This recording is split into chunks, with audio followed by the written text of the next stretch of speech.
Grande Americano, Grande Gable, you know, your boy. Bro is. I have no idea what you're talking about, dude. We know Bro, this by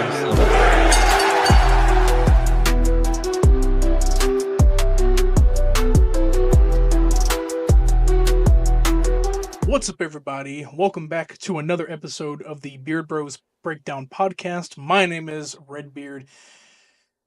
And joining with me, as you can tell... It's the champion! That's f***ing right! Yeah, I'm the new PWC champion!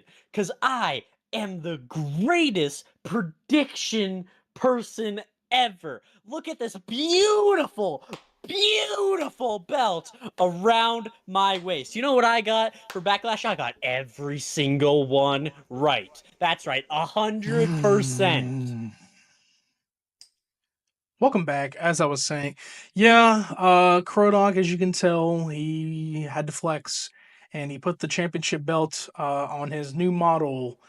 And if you can't tell, like, it's his little logo is on the side plates, but and his name is right underneath it. But yes, Krodok has become the new PWC champion, and despite my efforts of trying to win and think that I was smart, I have lost. But we have a champion. Thank the wrestling gods, because we've been trying to find a champion. WrestleMania didn't help us, but we shall see if this title reign lasts to Money in the Bank. We shall see if it goes past Money in the Bank. We shall see. I will be the next champion. Mark my words. You enjoy it while it lasts, sir. Okay? Enjoy it while it lasts. Okay, man. Anyways, welcome back to another episode, guys. Today we're just going to be reviewing the Backlash PLE, and of course you already know the results. He won. But we're also going to be recapping SmackDown, NXT, and Raw as well. The SmackDown before Backlash. It's kind of weird to review SmackDown even after the PLEs happened, because you can't say, "Oh, I wonder if this was," because you can't sit there and say, "Oh, I wonder if Randy's going to beat." Because it already happened. It's weird to really. At some points, I've wanted to not pull in SmackDown, but because it is a part of the news, I still do before a PLE. But there were still some great moments that happened on SmackDown PLE. What am I saying? SmackDown before Backlash. I'm so tongue tied and so mad you won. Anyways, well, I can tell your week started off great because you're champion. But anything else happened interesting in your week? Oh yeah, I had one of the worst weeks of my life. But listen, so it was a fine championship reign. Backlash was a good PLE. I mean, we'll get more about this later, but I think it was honestly a 10 out of 10 PLE. But I'm a champ now. I love that. But every single thing after Backlash for the week was awful. My entire week sucked. It was so bad. I don't want to go into details, but no, you don't have to. If it's personal, you don't have to. Yeah, I just had the whole world, bad days. You don't want to hear the whole world understand your problems. They're gonna be like, I don't know what I can do, buddy. Yeah, exactly. Well, hopefully it gets better for you. But my week, work. Yay. Today was a shorter day. That's why we're able to record this podcast early. Ain't gotta worry about it being, high on our own supply or dopamine and serotonin, whatever. But no, it was a good week. All of I was out in the country most of the time. Down, a little bit further south, Georgia. But I almost died yesterday. Not really died, but let's say okay. Yes, E had the same reaction. So, I didn't necessarily almost die, but it's a situation where I could have gotten injured on the job. So, the truck that I drive a 16-foot van, but it's pretty much acts as a truck. It has a whole cabin in the back where you can hold packages, of course, but... there's this truck that we had, and I hadn't driven this one in a while because it had problems. I thought they got it fixed or put it back on the lot, changed some things around, but they did not. So this truck, the way these trucks work, you have the back door that you can unlock with a key fob and pull it up to throw your packages in. You always go to the back and pull your packages out from there. You also have a back sliding door behind you that also is operated by a key fob or a switch on the cabin door in the front of the truck. Well, there is an electronical issue with this truck that even the backup camera, the back that unlocks that door, and the sliding door is completely like no power. So, like, not even the light that comes on back there. So, because of this, the back door, when you open it, it's struggling to open. So, like, when you're pushing it open, it's like trying to keep it locked in place because it's so off track. And also, when you slide these doors up, there's a pulley system that keeps the door, when you open it, it's supposed to pull the door up with weight and it's supposed to keep it open until you close it again. Because that mechanism does not work well, when I pulled the door open, and keep in mind, I have headphones on and I have this little like back like cap that I wear, like, because so I don't have to do my hair, but also to protect my head. And I sweat a lot, so it keeps the sweat. Um, but yeah, when I did that, I bent my head down to, like, watch it go up, and was like looking at my phone to like see what next package, and it comes back down and it slams on my head. Now, not slam like with sheer force of like knocking me out, but it knocked off my headphones and my glasses. They're not broken, you can Yeah. tell. Neither are my headphones, they're behind me. They're fine. But I did report that, and hopefully they'll look into it, because that is a situation where if I were to get injured, they could get sued or get into trouble with financial, medical, or anything. Um, didn't get My head didn't start hurting later on. I didn't get a headache or anything. If I did get a headache, it wasn't from that. It was probably just from the hot sun and working. But I'm okay. Those kind of situations, you got to be careful on. That could easily be a concussion. Damn. It could be. Now the thing is with these doors, like, he has this little protective rubber like thing underneath it that keep that protection from the metal if something were to happen. Like, say, like, if you were to, like, it were to slam on your hand, the pain wouldn't be as bad because it's not slicing your hand open. It's protecting you with that little force of the rubber. But it still like hit my head. But I guess because I had the headphones on and my glasses, and the way it like pulled it off kind of protected me from that full force of getting hit, that I'm okay. So yeah, but other than Damn. that, every other day was good. Delivered, cool, you know. But something finally happened that I could talk about. That's interesting, but I'm okay. I'm definitely okay. Regardless, I always have a few screws loose up in here, so it didn't make it better. I'm still, yeah. Um, it didn't make me any more sane than I already am. Um, All right, fair. But I mean, it's that I'm okay. And then watching wrestling. I finished 2 song projects this week. I'm going off. If you're Let's just watching go. this, the trailer, as we speak, the trailer has already dropped for my official release date for the Resurgence 3 Final Rave, which is going to be September 12th, 2025, which you guys could have already guessed because I said that last podcast. Um, Go that watch it. that's my, yeah. Go watch I mean, it's just a 40-second teaser, but you get a gist of what the beat or whatever the vibe is going to be. Um, and I never did this for the old ones, but like I had like I want to do like not interactive, but like music videos of these songs, just like make my own, and like upload them to the channel, like have them a little like vibe and aesthetic to it. I may do that. Just because I want to, like, make it to where it's like, oh, I don't have to go download the album. If you don't want to download the album, you can watch it on my YouTube. So Yeah. definitely look forward to that. But if you got anything else, or we can get right into our recaps. Um, Oh, no, that's about it. But let's get into it. Do you want to let's start get this off? right. Yeah, we'll start with SmackDown. So like I remember briefly because like I think there was like I don't know what I was doing Friday, but there was like a dry spell. Did I stream Friday? I don't remember what happened. I think like there was a little bit of a dry spell where I didn't like pay attention to some of the things, but I know majority of what happened. But I will say one thing, and I can't remember if this was at the beginning of the show, but Alexa Bliss is back, y'all.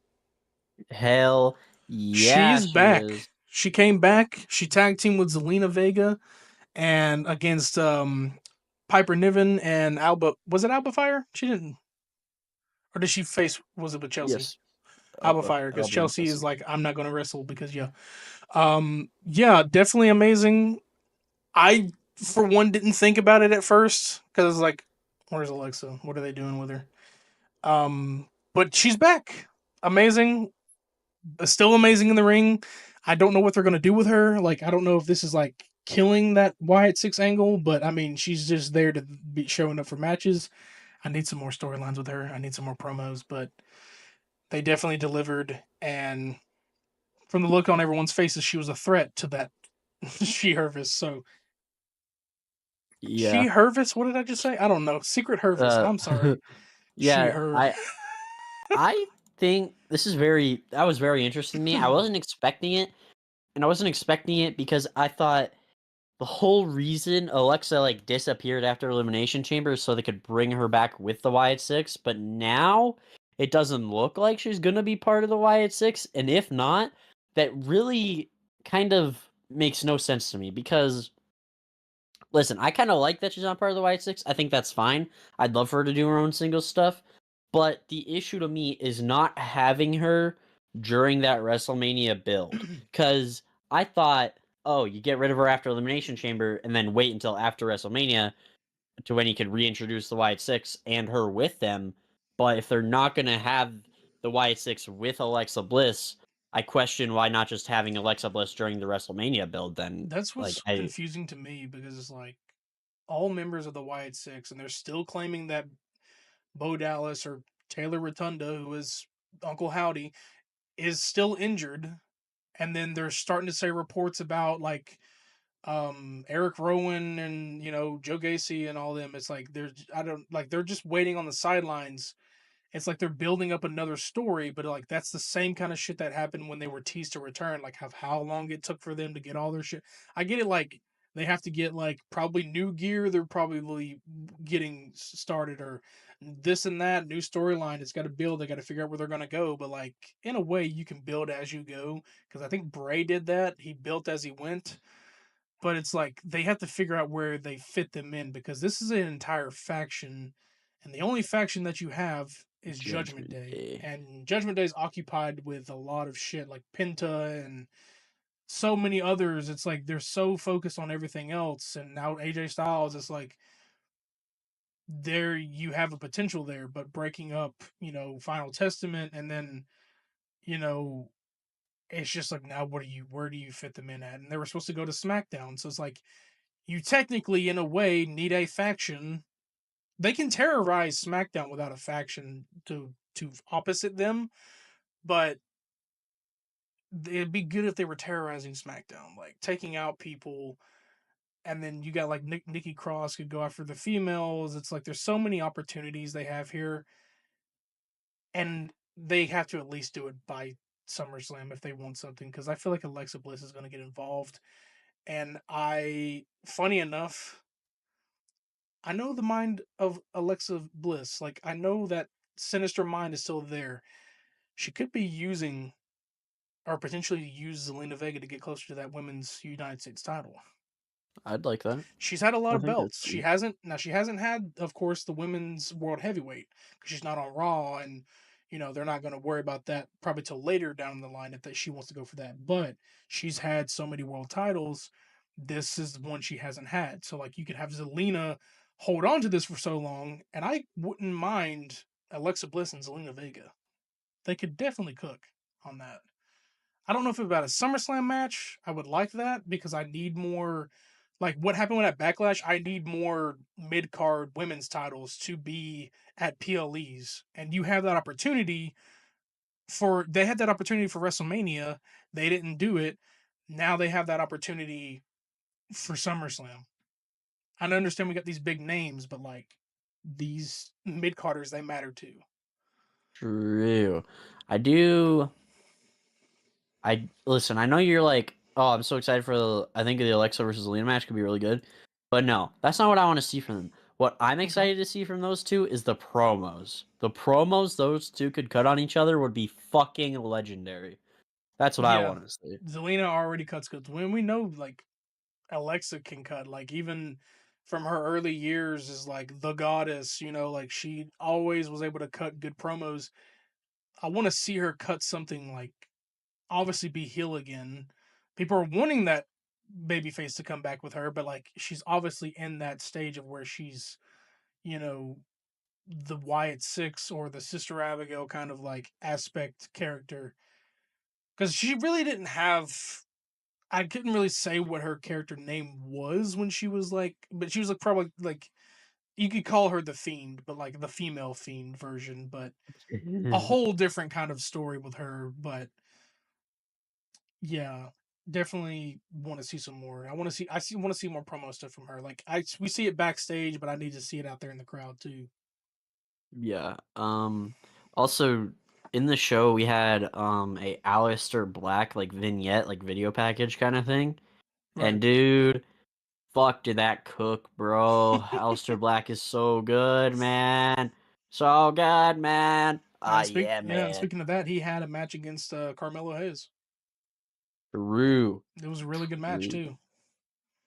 Yeah, it was. I mean, Yeah, God, everyone thought it was only going to be a Miz thing. It's like no, it's just he's getting his foot in the door. yeah, I Oh love Alistair man, Black. an Aleister Black Andrade Carmelo triple threat. Oh, Oh, that would dude, be. Oof. I just thought of that in God, my head. I was like, wait a minute. Whoa, wait a minute, man. God damn, man. You what? So our truth has a segment on SmackDown What? where he's like holding a sign and he's like, "I love you." See, he's basically chanting, "Cena, I love you." See, I forget. I can't wait to Fuck. talk about Let's go, Backlash. Cena. He's basically talking. Let's go. He's basically chanting, "Let's go, Cena." And then Jimmy Uso shows up and is like, "Bro, what you doing?" Can I be honest with this? I hate Jimmy Uso's character right now. What are they doing? They're treating him like he's literally just like a oh, we don't really have anyone to be like our truth. Cena's bad. So he's like so they're like, well, let's just use Jimmy Uso, I guess, to tell our truth that Cena's actually bad. Like it's not working for me. I want to see Jimmy go after the US title or some shit, man. I want to see Jimmy Yeah, try to go after a I would singles like for title. both brothers to be respectively in at least a feud or a title picture. Yeah. Because Jay's getting all the love on Raw, but Jimmy's just like there to be there. It's like you could involve him in so many things because I thought that's where they were going to go because Jimmy was involved in during the US title, but that's when Nakamura had it. He was involved during that point, and then LA Knight won it back, and he just well, no, I think LA Knight beat Nakamura, and then Jimmy got involved and was like going for it. I thought, Yeah. and then he just completely that one loss. He was like, all right, and then he's kumbaya, and then he goes to Raw, and he's dealing with Jay, and then he gets busted up with Gunther, and I was expecting him to be out for a long time, and then that slowly eases him back into his.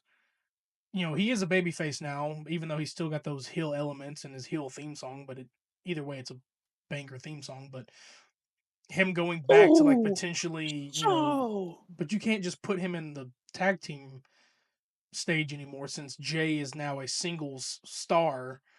It's it's really hard to put them back together like that. It's good to have them show up, but like them together, like what do you do here?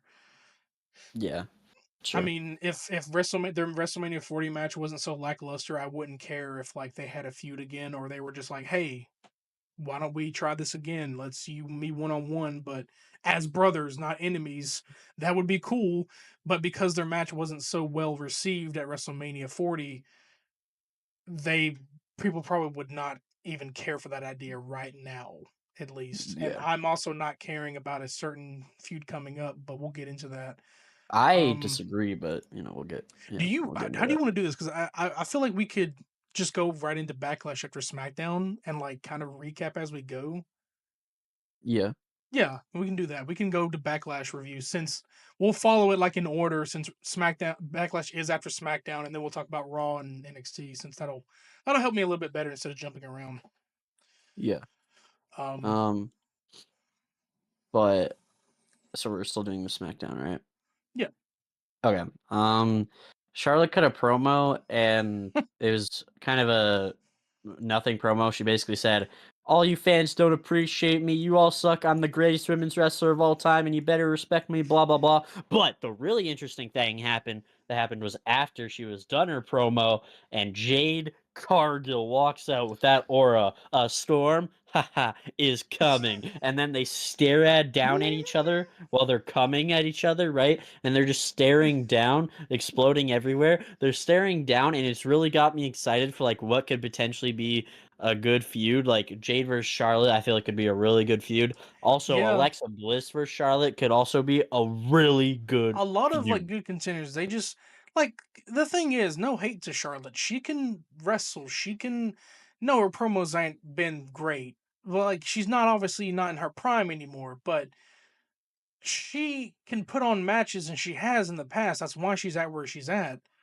But lately, she's just not been trying to give you that like care. It's like because I knew when she came out, like that's the Well, whole. she's I don't just know not if that putting young talent was. over. Yeah, I don't know if that was supposed to be was scripted where she was like supposed to go out there and then leave like that.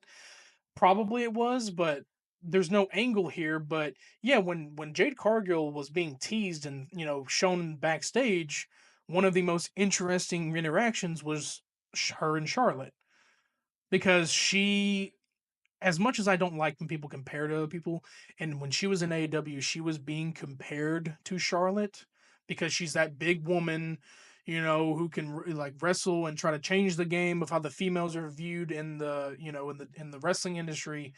But she's not Charlotte. She's Jade Cargill. She's her own person. I'm tired of people doing that, or the same thing with Tiffany being. I don't think a single person really called Tiffany Charlotte.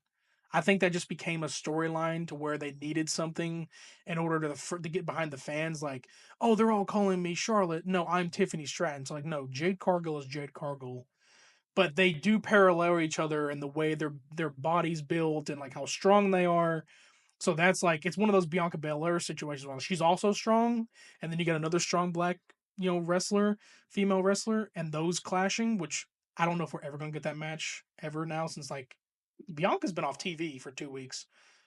Again, also by the way, since Yeah. Mania, she's probably doing her own shit, but um it's just like, yeah, that would be actually a good feud, and I feel like they could both try to care. I think they do both want to work with each other. I hope that like, there's no hatred there.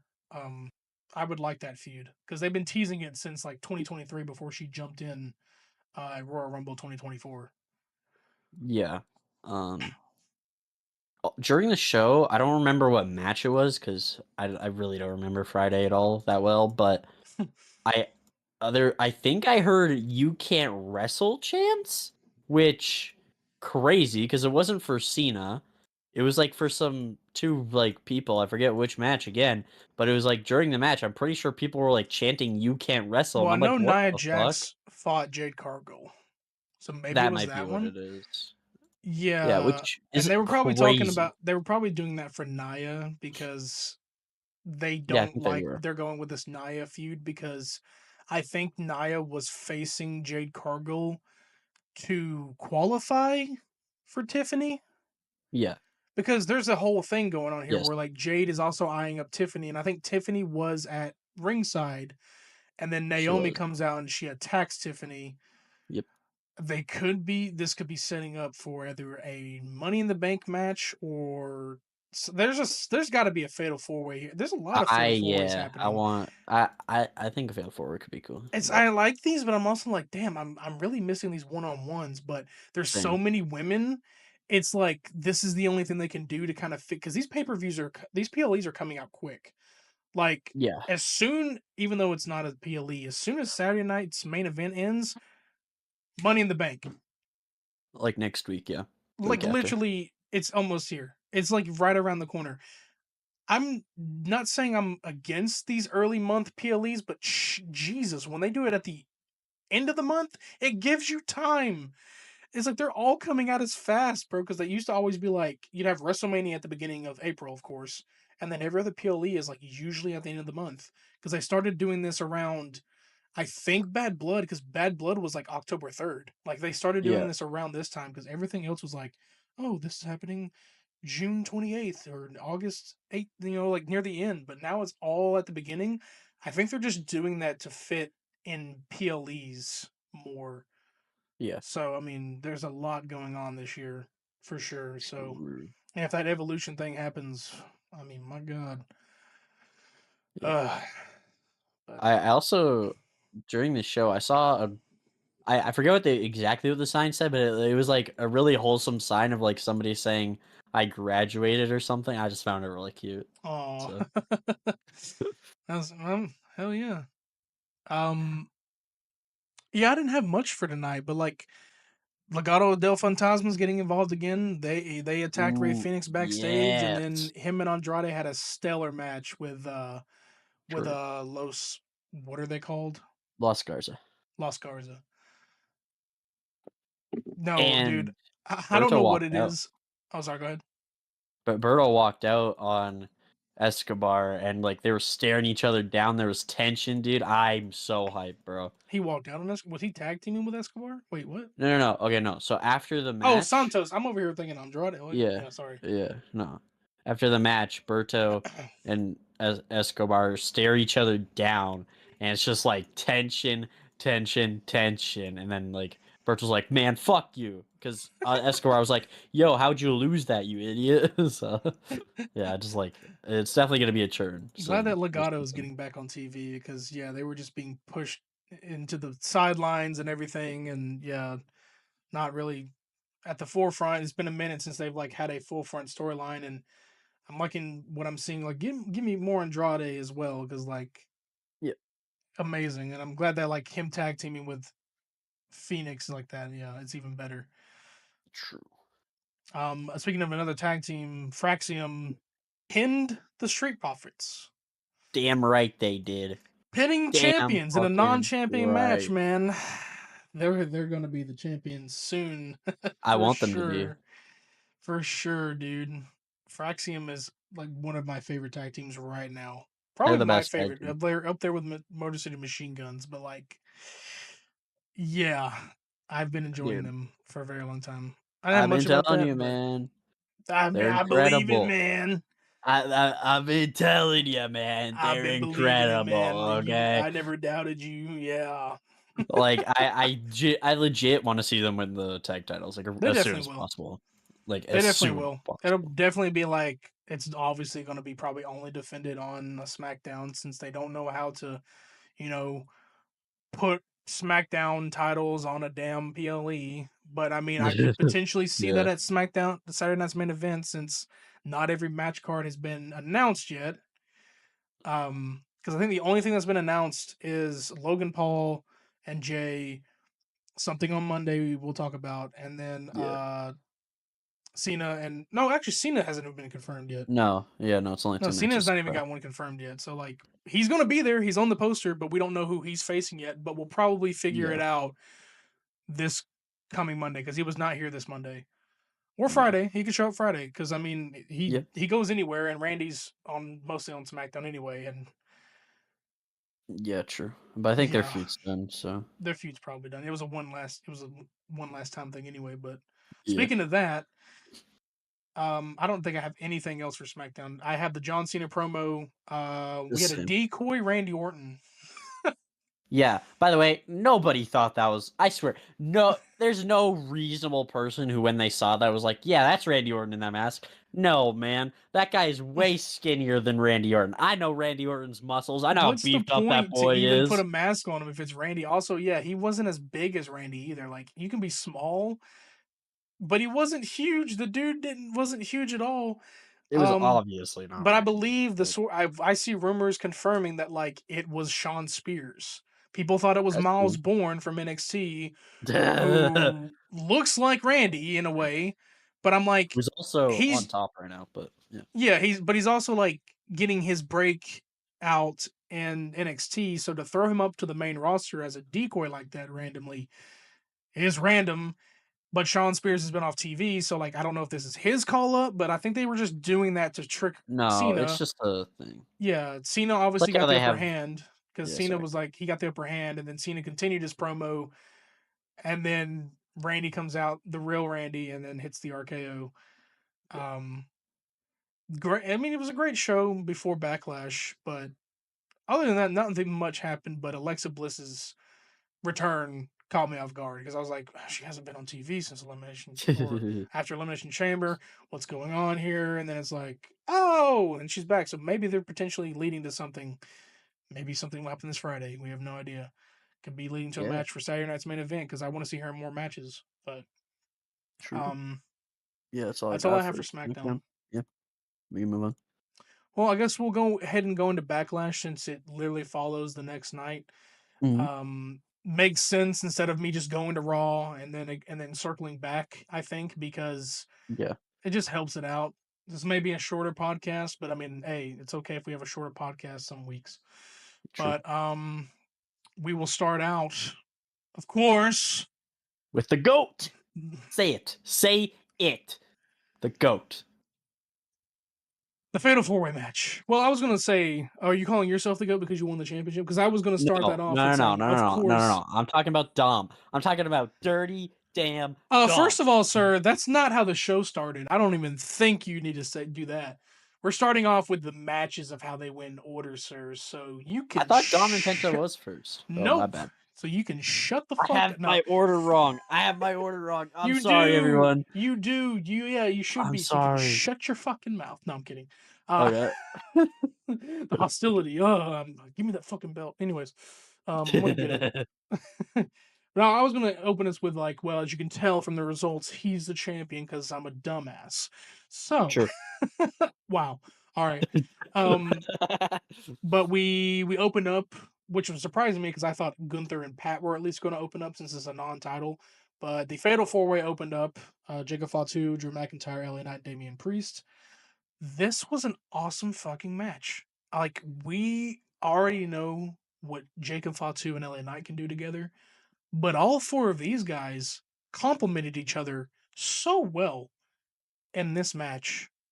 Like True. every spot, there was a spot that I missed where they had all their finishers, but eventually got to see it later.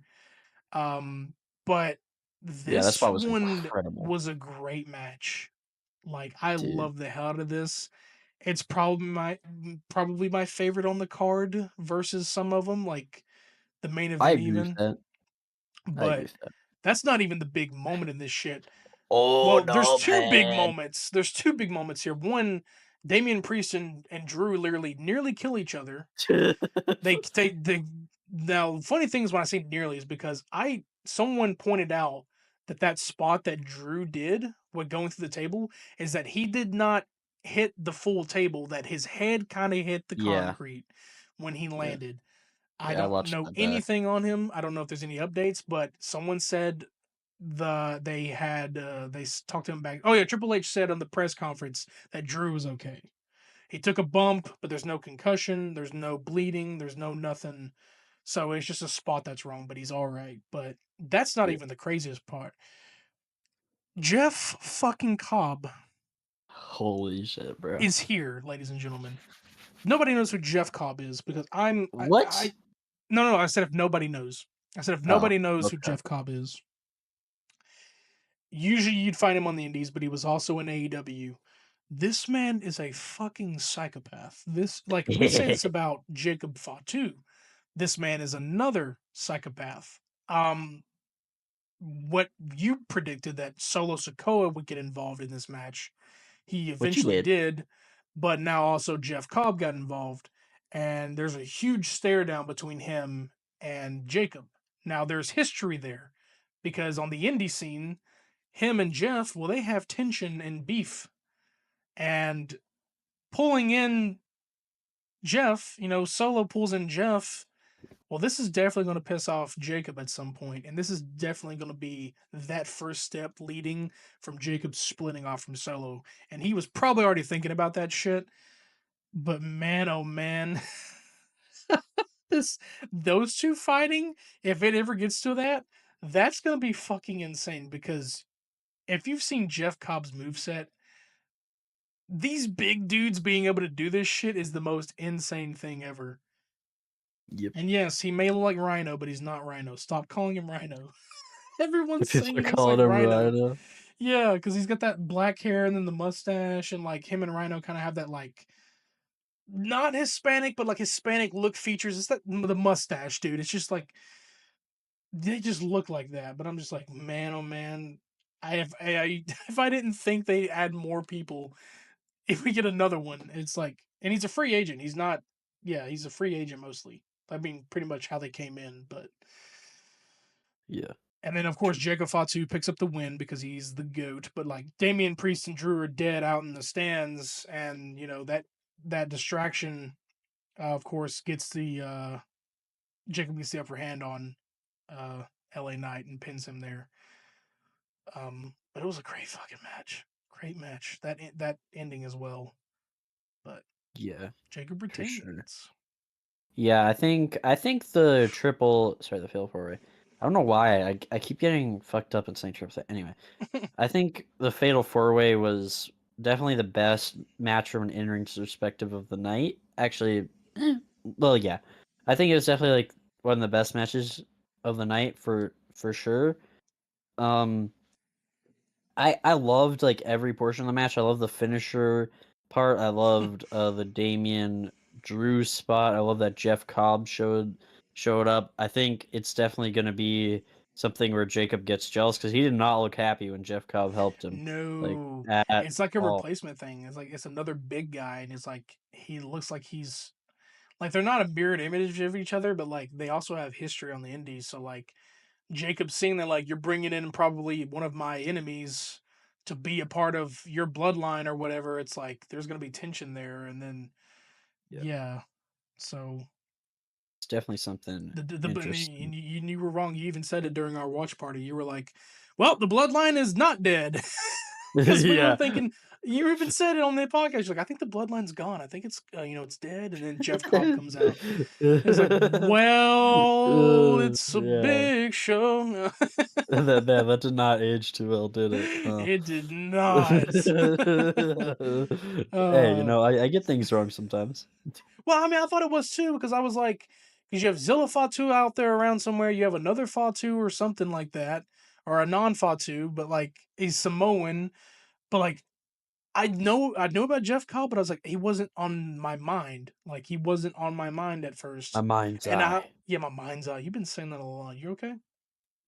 Well, I mean, I don't want to bring it up right now, but we have a new Darth Maul show announced. So, I'm just, Oh, yeah, really? anyway. Wait, you didn't know Does it? this? No. Was it announced at like the Star Wars celebration or? Yeah. Okay, I didn't find out about this until like days after the Star Wars celebration, but they announced a Darth Maul show. And listen, I haven't watched anything Star Wars in like years, but dude, Darth Maul's my favorite Star Wars character ever. He's getting his own show. It's gonna be animated. I'm so hype. Is You Sam bet your ass Witwer I'm watching voicing this. him? Is Sam I Witwer I, voicing? I Because if don't it know. ain't him, then it ain't. I mean, I'm not saying it ain't gonna be good, but if it ain't Sam Witwer, he's the voice. He's Star Killer. He's Darth Maul. Give it that man. I hope that man's voicing him. But speaking of another, I would say another animated show. They're working on a Spider-Man noir from live action show, and it's gonna be Nicolas Cage that's gonna be voicing him. Oh, Yeah, okay. I don't know if he's gonna be like him as well. I know like Spider-Man Noir rarely takes off the mask, so we probably won't have to worry about that or ever takes off the mask. So like, I don't know if it's gonna be Nick Cage doing the stunts. I highly doubt it because that man has gotten older, but he will be doing the voice. So it's like I don't know if it's gonna tie in with Spider Verse because it's gonna be set during his time, obviously the 1930s. But yeah, Yeah. live action Spider-Man Noir, and it will have Nicolas Cage. I was like, if it ain't Nicolas Cage, then nope. But Fair enough. I was I'll be very interested in that Darth Maul show. Do you know what it's supposed to be like set between? No, actually, I have no like I know nothing about it. All I saw was like the trailer, so I would assume it would have to be set after Clone Wars before it got around Rebels. If you think about it, probably. because yeah, after during Clone Wars, obviously he's he's saved from the trash planet or whatever it's called, and then the junk planet or whatever, and then then he's obviously his story continues in Clone Wars, so could be set probably before. Because since there's events that we don't know they have it off screen, they can make those up and say, "Hey, this is what Maul went through before Rebels or something." Yeah, true. You know who's That is. animating it or who's like producing it? Is it Filoni or something? Or I literally know nothing. I oh, only watched the trailer, and I oh, was okay, like, "Hell yeah, man! oh yeah, I'm so hyped." that might be cool. That So might be cool then. yeah. Back to Backlash. Sorry for Oh the yeah. intermission, people. You love to listen to us. Yeah. um, yeah. The next match was the Becky Lynch versus Lyra, correct? You're the one who has the correct list, not me. But I don't even have a list. I'm thinking. I think it was. No, I So think it was because then after that it was Dom and Pat and Penta, and then Gunther. Gunther and No, Pat. no, no, Okay, no, no. It was Pat. Was it? I thought it was Pat and Gunther. Pat and Gunther. Yeah, they were before the main event, which Listen, is people, weird. I have a really bad memory. No, it was right. It was like right after that. Okay. Because Yeah. I think because I can't remember. Did Pat go back to the announce table after he? No. Yeah, because at the No. end, no, he wasn't even on the announce team. It was Wade Barrett. My bad. Yeah. But yeah, yeah. After that, it was. But no, yeah. Next was Becky Lynch versus Lyra Valkyria, and this Big is the hook. match you probably guessed it that got him the belt. Yes, Um, sir. this was a good match. I'm not Big even going hook. to talk about some of the spots that could have been better because these two worked their asses off in this match. So many good, clean spots and shit. Like this referee, Jessica Carr, is the most competent referee we have in True. the industry, bro. She was catching all the near cheating shit going on. She was making sure nobody was trying to almost disqualified. She even was like, while like one spot Becky Lynch took the padding off of the turnbuckle, which that rarely happens. That I only see that happen in video games. It's barely even happened in a while. Took that shit off, threw it down. Jessica Carr got out, and like Lyra Valkyria hit a move, and she's like, "Well, shit, I got a pin. Fuck this damn thing." And she went back down and started like hitting the pin, and she was just Damn so right. competent this whole time. Like I'm not no hate to like the male referees, but like two of y'all got knocked out this night. The one guy who gets knocked out all the damn time, man, I hope he has a higher pay than all of them because holy shit, he gets knocked out a lot. But she just was so competent. Like she knew, like she was that kind of wrestler you want that like knows what's happening. But it was a great match. There was some like weird, moves and stuff. They were rolling around, but they were like doing traditional kind of wrestling stuff, which I enjoyed. And they were surprising me with stuff like that I didn't think that I hadn't seen from Lyra in a while. Because Lyra can do shit, but like Becky was doing stuff, and I was like, so many manhandle slams. She like Yeah. she like reversed all of her moves like 3 times. She tried to like hit her with a manhandle slam 3 times. I don't know if that's Becky's finisher anymore. Like she just I kept think it using that shit. I was is. like, where? There's more to her moveset. What is going on? But she just kept using it. She's probably a fan of The Rock. That's what the manhandle slam is. It's a rock The bottom of her own. But Rock um, said, I mean, it's Uranagi. I mean, that's a common move, but still, like, she just kept using that shit. And then they got into a submission battle and scuffle and roll, and all that and stuff. And there was a lot of like near falls too, like, were making me think like, oh, Becky might win. No, Bailey came out. I was thinking that was going to happen. Um, Shout out to Bailey, man. I hope you really get something big. Like, you deserve something big for being left off Mania, but if Evolution pops up, that's a good opportunity for a Becky versus Bailey. Because that's clearly what this is leading to, since she keeps talking about Bailey and yeah, alluding to, like, I hate you, Bailey. Like, it's gonna happen at some point. Um, true. but Bailey picked up, Also, what happened? oh, yeah. Continue. Oh, I was gonna say Becky took the loss. Lyra won. That's what got him the belt. Like, he was already decided there. He was like, yeah! And it was like, well, because we only had one match between us that like decided it, so it was like that was the second match. I was like, well, and at that point, I wasn't even like that upset. I was just like, we finally have a fucking champion. Yeah. I'm gonna get it back, but I'm glad we have a champion because now, You wish. if any time there's a tie or anything, he retains. They don't have to worry about vacating it ever again. Damn right. Damn right. Unless, like, I don't know, he gets kayfabe injured. We're not gonna do that here. He just if he dies in a game or something, he just loses it. No. Ah, I Um, died. it was a great match, but like, yeah, it didn't need Bailey, but like I thought because she was like talked about so much that she was gonna show up because she's not really Well, no, injured she's people. garbage according to Becky. So, She's garbage. She's trash. Yes, dude. no, but I think I listen.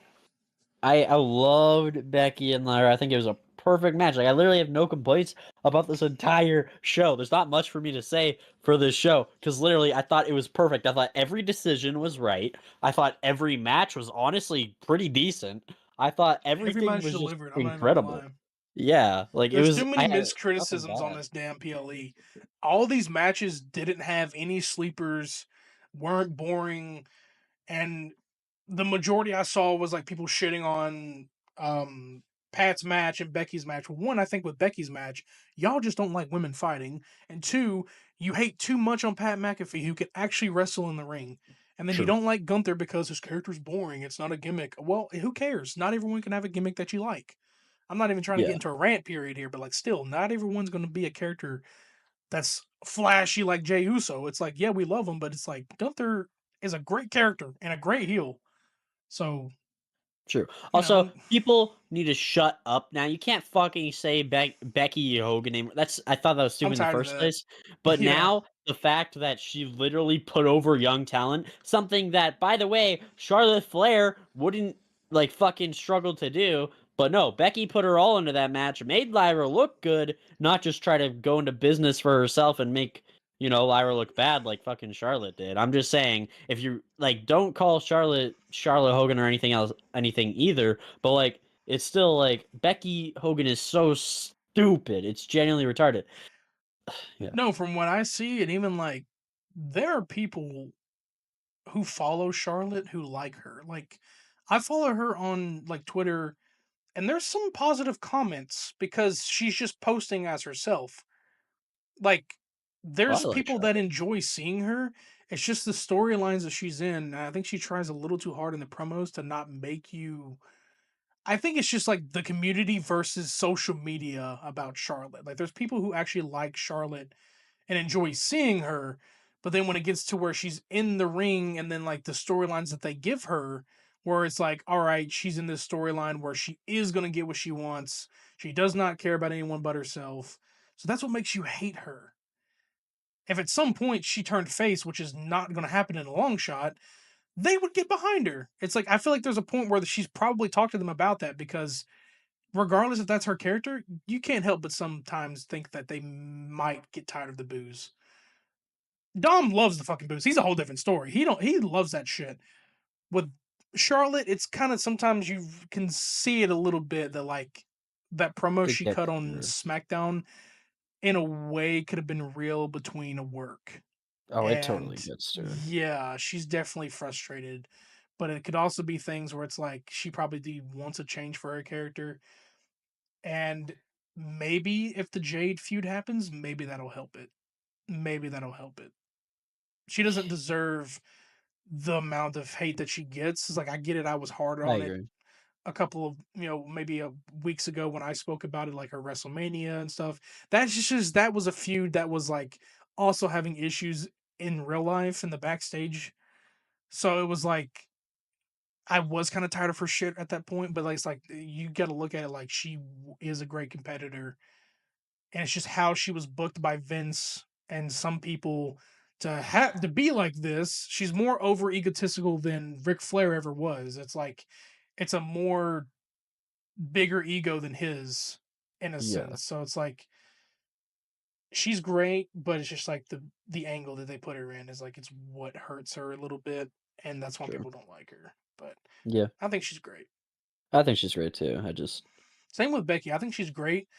And even the promo she hit on Raw, like, even proved that she's great. Like, her heel work right now is better. It's sure. crazy to say that her and John Cena are heels right now. Since she's like not the female John, but like of the women's division. At one point, she was considered that, like the man, like the man, like the superhero of the women's division. Like, you could say it if you wanted to. You can't compare them, but like you could say if there's a face of the men's would be John Cena, and at that time the face of the women, Becky, like the Yeah. veteran. I mean, but like it's like Plus, so Becky is just like her. Or she's right. Let's be honest. She's right with what she's saying, especially during that promo on Raw.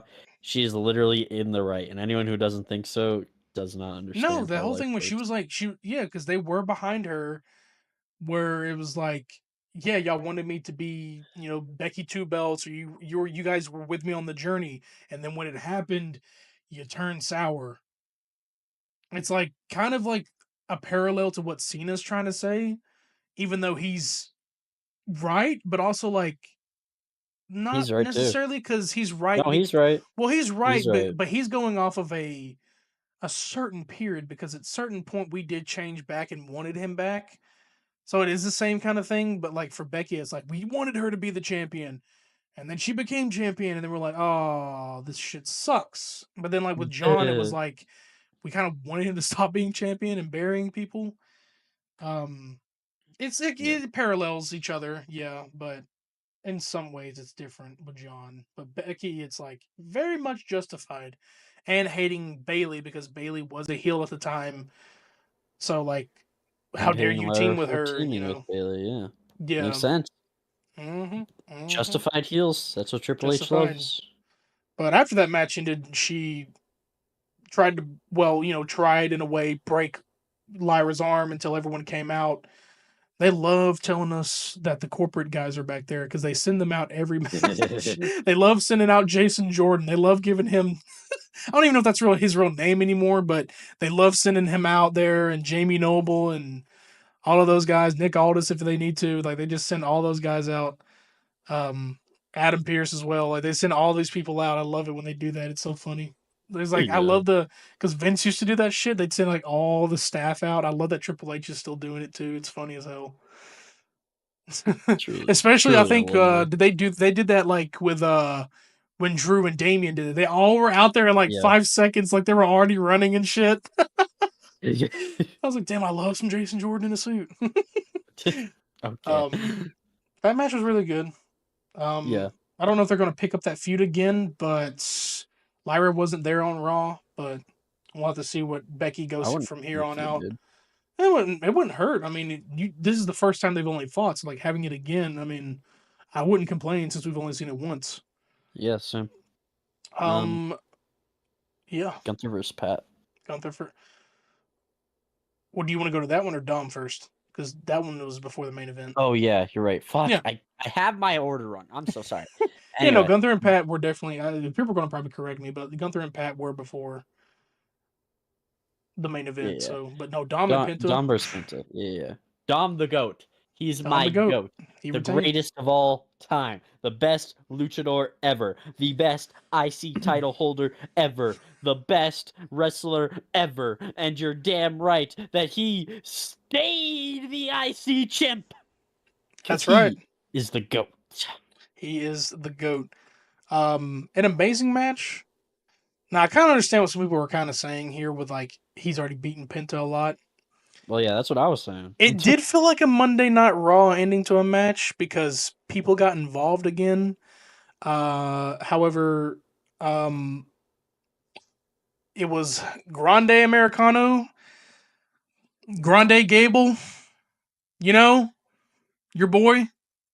Bro is Dude, saying I some have weird no idea what you're shit. talking about, dude. We Bro know is this by saying now. some One bullshit, day we're bro. gonna That figure it is out. I not true. swear it's gonna be SummerSlam 2025. He's gonna be his mask is gonna be taken off, and it's And it gonna be Chad won't Gable. be Chad. And I It will cannot wait to not come be back to Chatty every Daddy. single It will debate not about be this and Chatty prove Daddy. you wrong. I cannot. I can't wait. I can't wait because you're gonna be Yeah, wrong. yeah. I can't wait. You're gonna You be know so what? wrong. Will whoever's right gets the championship. No, it's a desperate Okay. attempt to get that belt back. I'll have it before SummerSlam. Don't you worry. You will Um, not.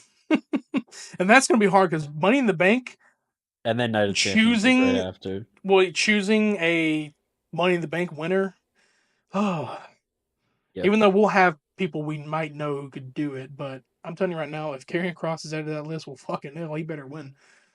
I just Yep. really hope they don't do a whole LA Knight angle where it's like, oh, we want LA Knight to win, and then he doesn't, and then his year is until next year because he didn't win that thing, and then the next year he became the damn Money in the Bank guy. Please do Yeah. not make the Money in the Bank shit this year. Please do not just use it for a moment for a Please. rivalry thing. Like, don't do the same shit you did with Drew McIntyre. They made that whole shit worthless I still last think year. that's like the worst booking Like decision Tiffany's of 2024. hold of it was good, but it started getting like very lackluster near the end because we're like, dude, fucking cash in already. And she didn't even cash in near a big pay per view. She cashed in like after SummerSlam, before Mania, and then the build up between her and Charlotte was completely shit. Like, Yeah. if they cashed in beforehand, I get it. Charlotte needed to recover because her knee was still fucked up. If that's what they were going for, they probably would have done it early, but still, it's like ugh. Last minute booking probably, but still, like the build up should have been better. But I hope this year someone, whoever, to be honest, I couldn't even tell you who could win Money in the Bank, but if I were to think of one, Austin Theory. well, uh, he I'm, could redeem himself, yeah, because his first one was I'm shit. kidding. No. Oh, well, if he did, he could redeem himself, but no. I was thinking of women's, but the only person I could really think of is Rhea Ripley since she hasn't had that yet. But No. No. for female, Julia. Give me Julia Roxanne. I don't think they're going to put them in there that early. Especially maybe I Roxanne, but not Julia. I Not think they'll put because them in there. not they could, but I don't see that happening yet. It's like I get it, they're bringing these women up, but if anything, Julia is still going for Stephanie. We'll talk. There's some Well, things going on with Stephanie I don't think so, but or Julia. I mean, but I don't know. I know because I love to I see think these. she's full main roster now. I do. Roxanne is, but not Julia. No, I think Julia is like full main roster After now. what happened on Raw between that, I don't know if she is. I'm pretty sure she If is. so, that's a very fast call up, but we need at least a draft or something because until a draft happens, she's No, not main roster don't yet. wish for the dumbass draft. But you can't. That's just They're ass. still NXT bound because until they say that she's a part of Raw, which she's not, then I can't really say they're main roster yet. Yeah, but they haven't really said Roxanne's a part of Raw either.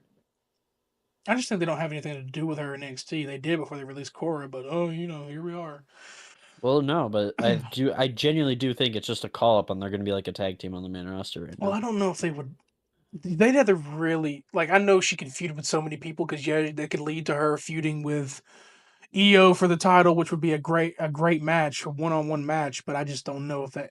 We'll have to see really who's going to be the lineup because I'm pretty sure since it's right around the corner, the qualifying matches are going to happen probably next week. Yeah, for sure. Even though they Actually, haven't, no. They would they? Oh yeah, I guess they well, they would. need to Dude, why because are they having a Saturday? Okay, no, fuck. that's one thing that they need to start them at least this. They haven't announced that there are any this coming week, but like today. Today is the 14th, right? Okay, and then if it's June 7th, they need to start the qualifying matches now, this Yeah, Friday. Like they yeah. need to, unless they're just like, oh, Or we're gonna next draw Monday. names. Like they need to like start it now. The 7th is in 2 weeks, so they need to at least have a qualifying match the 16th, the 19th, the 26th, and the 30th. Well, actually, no, I'm sorry, Yeah, 3 weeks because 19, 23, 26, 30, the second. Okay, so they have 3 weeks, but still, it's not. They need to get on it now because you have 6 men and 6 women. So true. yeah, you have a lot to do. Unless you have 2 matches each night, that's a lot. But they need to hurry the hell up. So if they Yeah, want to get those qualifying matches, but I could potentially seeing Rhea in it because she's obviously eyeing up EO again. But we'll get into that. We'll finish Backlash. But yeah. No, so yeah, um, of course Dominic retained. He was helped by Grande Americano, damn right. Chad. Damn right. Judgment Day is And perfect. Judgment Day was out there. Finn I Balor love took too Judgment Day. damn long to hit the Finn guy Balor. with Finn Pin. Balor. Finn Balor took too damn long to There you go. hit Penta with the steel chair. And the same referee who kicked him out of ringside on Monday Night Raw was the same referee in this match. And he said, you, get out of here. The same thing. I love it when that happens, man. I The same love it too. referee. I'm loving these competent refs, but he took too damn long because the referee turned around.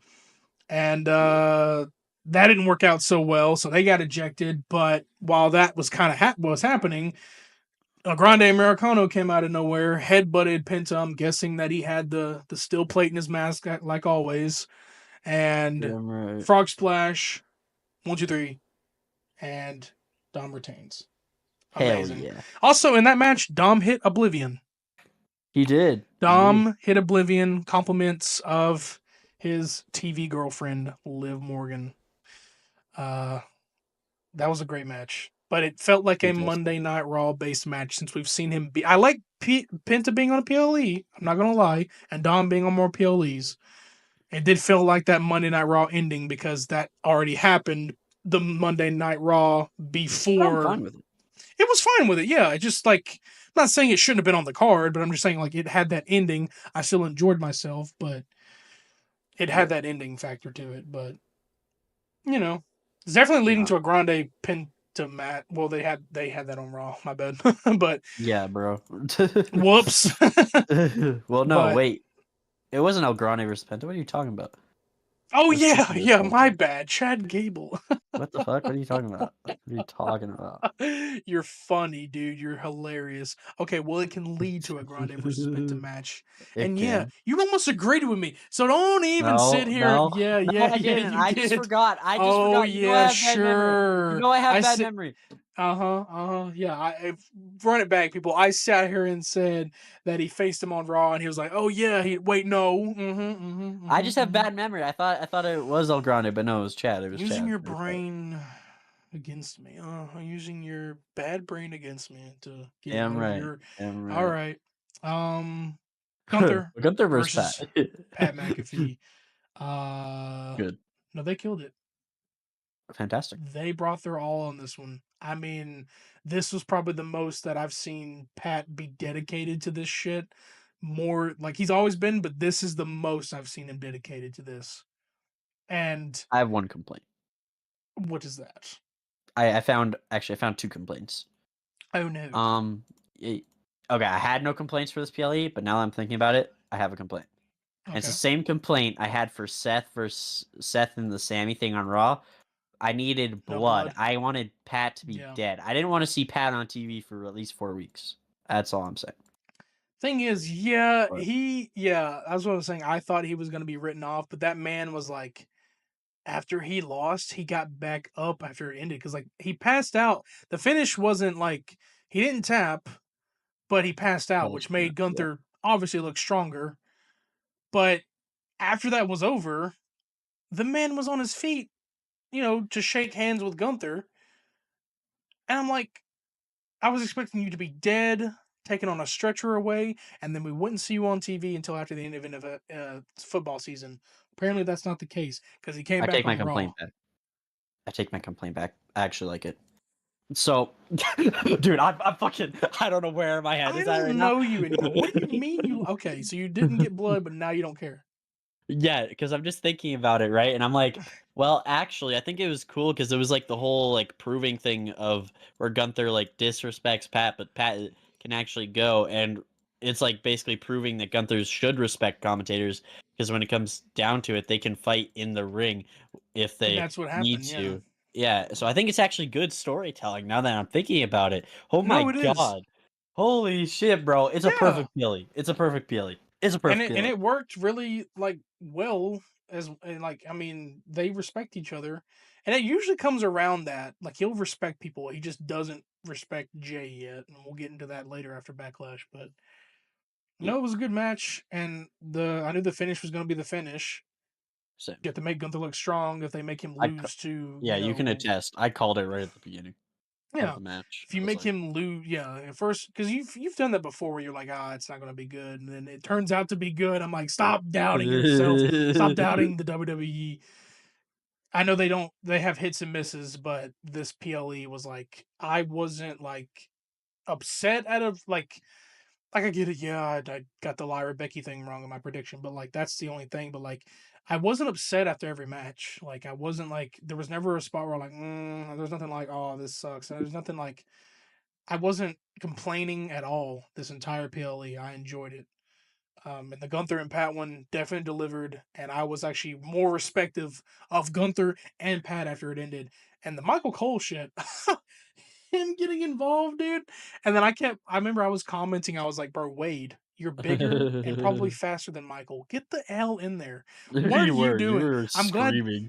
I was kind of glad that would be a cool match. I'm not even gonna lie to you. If Wade Barrett can still go, him versus Gunther, bro. He would probably take the loss, but him versus Gunther, come on, man. Wade Barrett could probably still go. I mean, even Aldis can go, and Aldis is probably going to face Randy soon because, man, that entering in the main event, John Cena, of course, defeats Randy. But there's so many things that happen in this match. Uh, Like, not even telling you how many times the referee died. Um, yeah. this match was classic, like classic Randy and Cena. Brought me back to the old days, being a little kid, watching these guys go in and out. Reminded me of 2009 Backlash because, funny enough, that was one of their iconic matches, 2009 Backlash, the I Quit match. Roles were reversed. Randy was the heel, Cena was the face, and now look at where we are. Cena's the heel and Randy's the face. It's like so many good spots.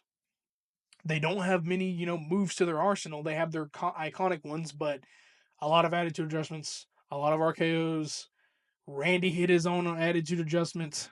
They botched a table spot, but they did it again.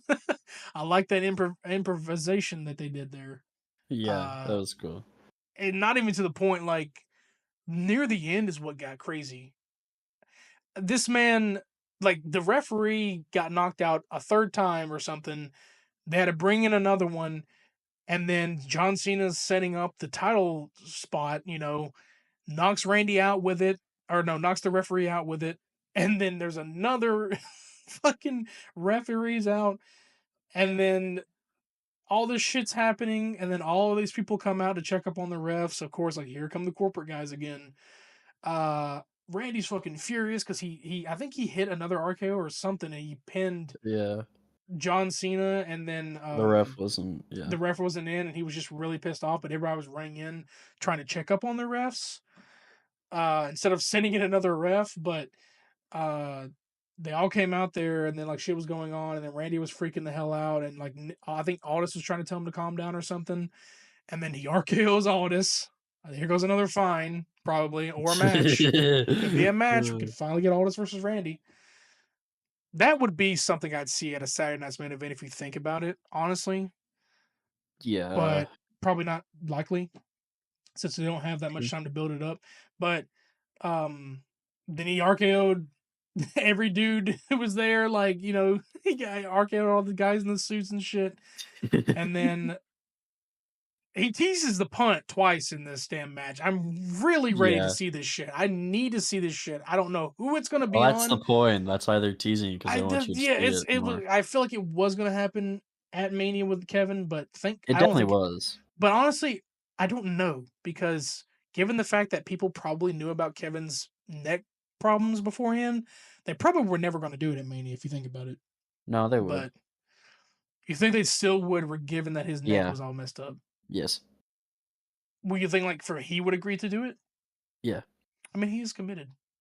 He's one of the best. He Bro, would probably, he's have you seen the spots he's taken, bro? yeah.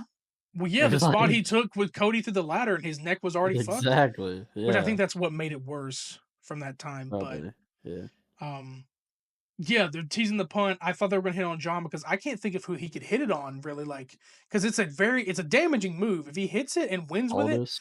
that person, yeah. But think about it, the punt is deadly. It's banned for a reason.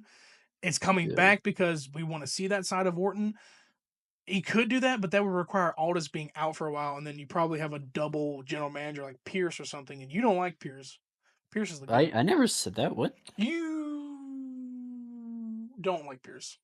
You're the one who doesn't like Pierce. What are we talking about? Why are you trying to flip this random Oh, I like narrative on Aldis. My me? bad. I don't like Pierce. I like Aldis. Uh, what is this narrative? What is? I'm so lost. I I'm so gaslit him, ladies lost. and gentlemen. I I gaslit him, and you he doesn't did. even What know the it. what the fuck? Anyways, so back to John Cena and Randy Orton. This guy can chill for a minute. Yeah. I was trying to make you the face for a second, but you're the heel. Anyways, but yeah, after that, like, and then Randy was gonna hit the punt. We're gonna probably see that one day. Our truth came out. Our truth was like, leave him alone. You don't know. Like, you don't understand. And then this and that. And then Randy's like, dude, get out of here. And then Randy, the voices are talking. Hits that RKO on our truth. And oh my God, so much I shit's love happening. it. I Um, love it. I can't remember what happened after that because oh no, did that happen and then they came out? Did that Huh? happen and they can't come out? What do you mean? Like what happened with our truth and then um okay, so did he RKO people and then our truth came out? Yes. Okay, so what happened afterwards? After our truth came out, John Cena grabbed the title, hit Okay, Randy in yeah. the face, and then won off that while a Oh no, referee, he low blowed him. Yeah, he hit him with a low yeah, blow. yeah, low blowed him and then And then he hit went and him got with the the title. title. So yes, he Yeah. and then yeah, he hit him with the title just like Cody. And then he pinned him and the referee took a long time to get in, but he managed to hit the 3 count. And yes, John Cena once again ended the match like he did at Mania. Except for this time, no Travis Scott.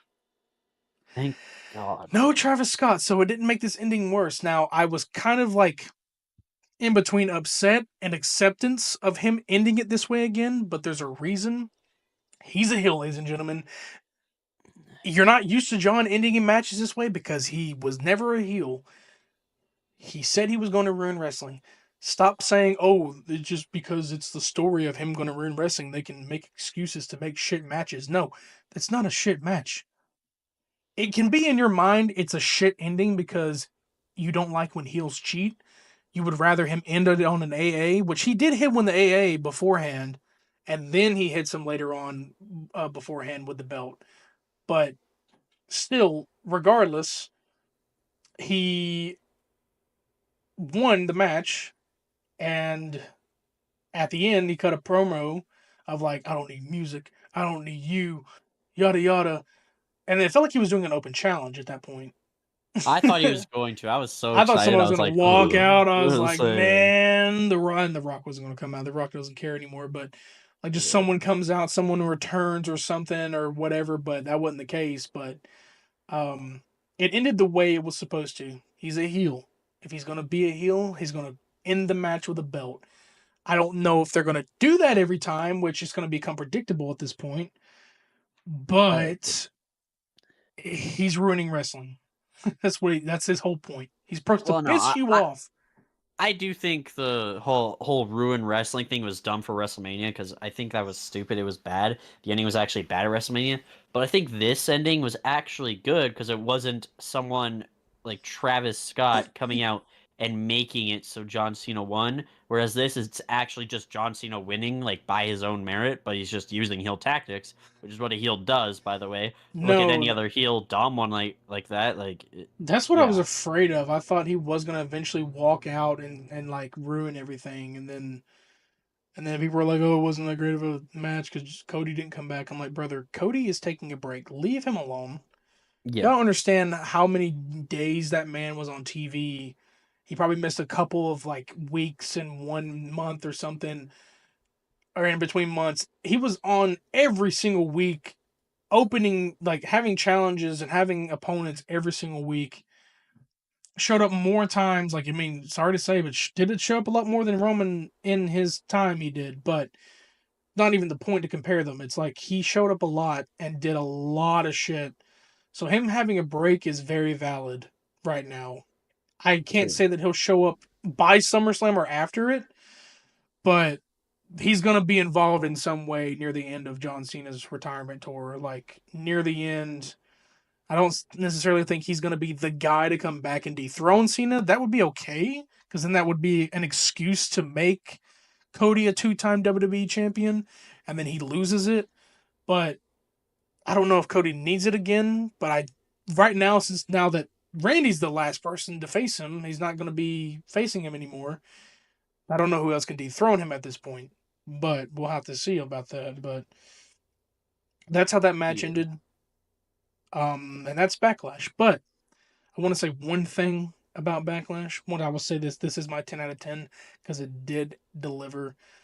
It Every might be a single aspect. 9.5, I think, Oh boy. but it's like it's roughly I'm judging. I'm putting pushing What's your more to. complaint? What's your No, complaint? I mean, well, I didn't have much of a complaint to be honest. There are Exactly. some Why is it not a 10 out of things. 10? It's like I don't know. I don't feel like I don't really.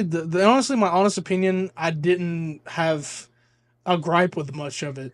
To be honest, I was enjoying myself. So honestly, I think I'm overthinking it. I think it is my 10 out of 10 for this year. I don't have a 10 out Exactly. of 10 yet, but I think this is definitely the one because just everything delivered. Like the smaller matches, like we were thinking, oh, he's just gonna squash Pat. No, Pat fought back, dude. This man was ready to go, but it's my 10 out Yeah, of 10 this year. There could be more probably to beat it, but right now this Backlash has won it.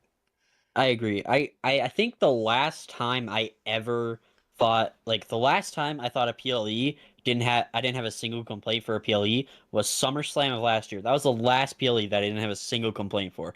Everything after SummerSlam of last year, I've had at least some complaint about or like just not liked it like for some kind of reason. But this, I have no complaints. I think everything was just perfect. R-Truth coming out in the John Cena versus Randy Orton match was perfect. I know there's some people that are complaining like, oh, that sucks. He shouldn't have interfered. I'm like, hell yeah, he should have interfered. This is awesome. I want to see R-Truth versus Cena. Also, I want to say that after the show and the press Yeah, conference, the press conference, yeah. they John basically R-Truth comes up to John Cena and's like, yo, I love you, Cena. I'll always support you, even if people say you can't wrestle and you suck. And then John's like, Ron. In the most like corporate shit ever. By the way, John is so funny as a heel. I Calls don't know him why. Ron I instead just of find him Truth is funny. crazy. Yeah, he just like Oh, he or was like I. that. He was like, "That's out of line. You're out of line."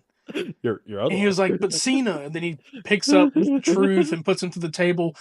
The most possibly awkward angle you could have because neither of the press conference people did anything or made a noise. Yeah, no, they were all just It was silent. so awkward because it was silent, and then John just stares at everybody, picks up the title, and leaves.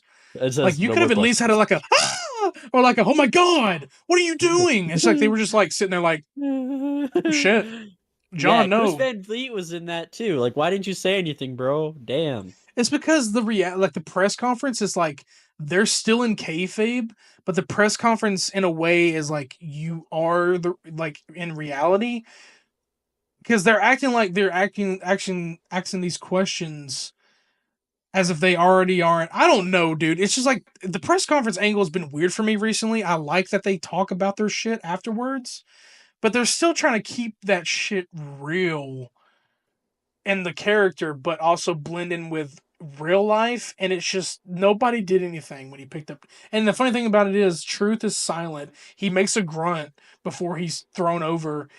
It's like when you're in the ring, you can't hear them like the awkward silence that's between both wrestlers because the crowd's going, yeah. In a Yeah. press conference when no one's talking and the room is completely like condensed to the microphones and it's silent as hell, it's so awkward because he's just like, and throws him into the table and it's like, and then Ron, he just walks away and nobody says anything. You just hear like, like the little silence of the room and that's it. Ron, I have something to tell you. Ron, Ron, Ron. Ron, Is you're that gonna be like our first like meme? Ron, Ron, you're Ron, out of line. Ron. Listen, Ron. you're out of line, Ron. You're out of line, Ron. But But no, that back was to the Randy. backlash. Woo! But no, I'm not done. Oh, I Okay, know, I know. back to the Randy and John match. I think I know there's gonna be some people that are complaining like, oh, the match was too slow, nothing happened, bro. These IWC fans, these fans that don't understand classic wrestling, haven't watched enough classic wrestling matches, okay? This is classic wrestling. It's a slow build Bro, up. That's how wrestling's supposed to they were be. both complimenting each other like they were trying to out heal one another. Like Cena poked him in the eye, and then Randy poked him back harder. And it was like, let me show you how you fucking do it. Like they were both like complimenting each other's move sets and calling back a lot of spots and stuff. Like they were legitimately. And Randy hit 8 RKO's that night. Like, what do you mean nothing happened? Like, I get it, that's near the end, but that's how they always used to fight. You have the build up, they did the traditional lockup at the beginning. Like that's how you always start and they build it. These guys are two veterans in the business right now. You cannot expect them to wrestle like the modern talent today. The modern talent, yeah, they're faster.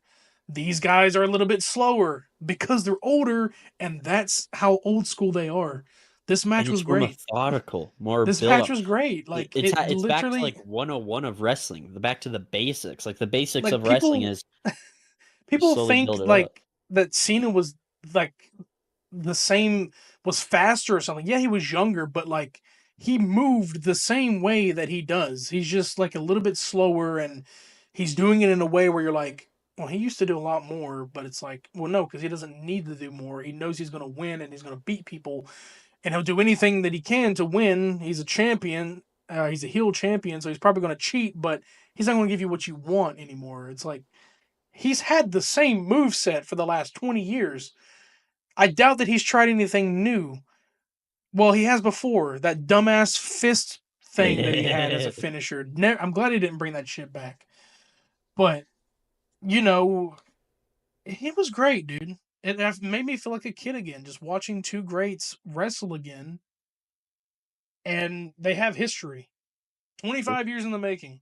And you're telling me that that was too slow. Like, man, your brain's just too fast. Slow it down a little bit.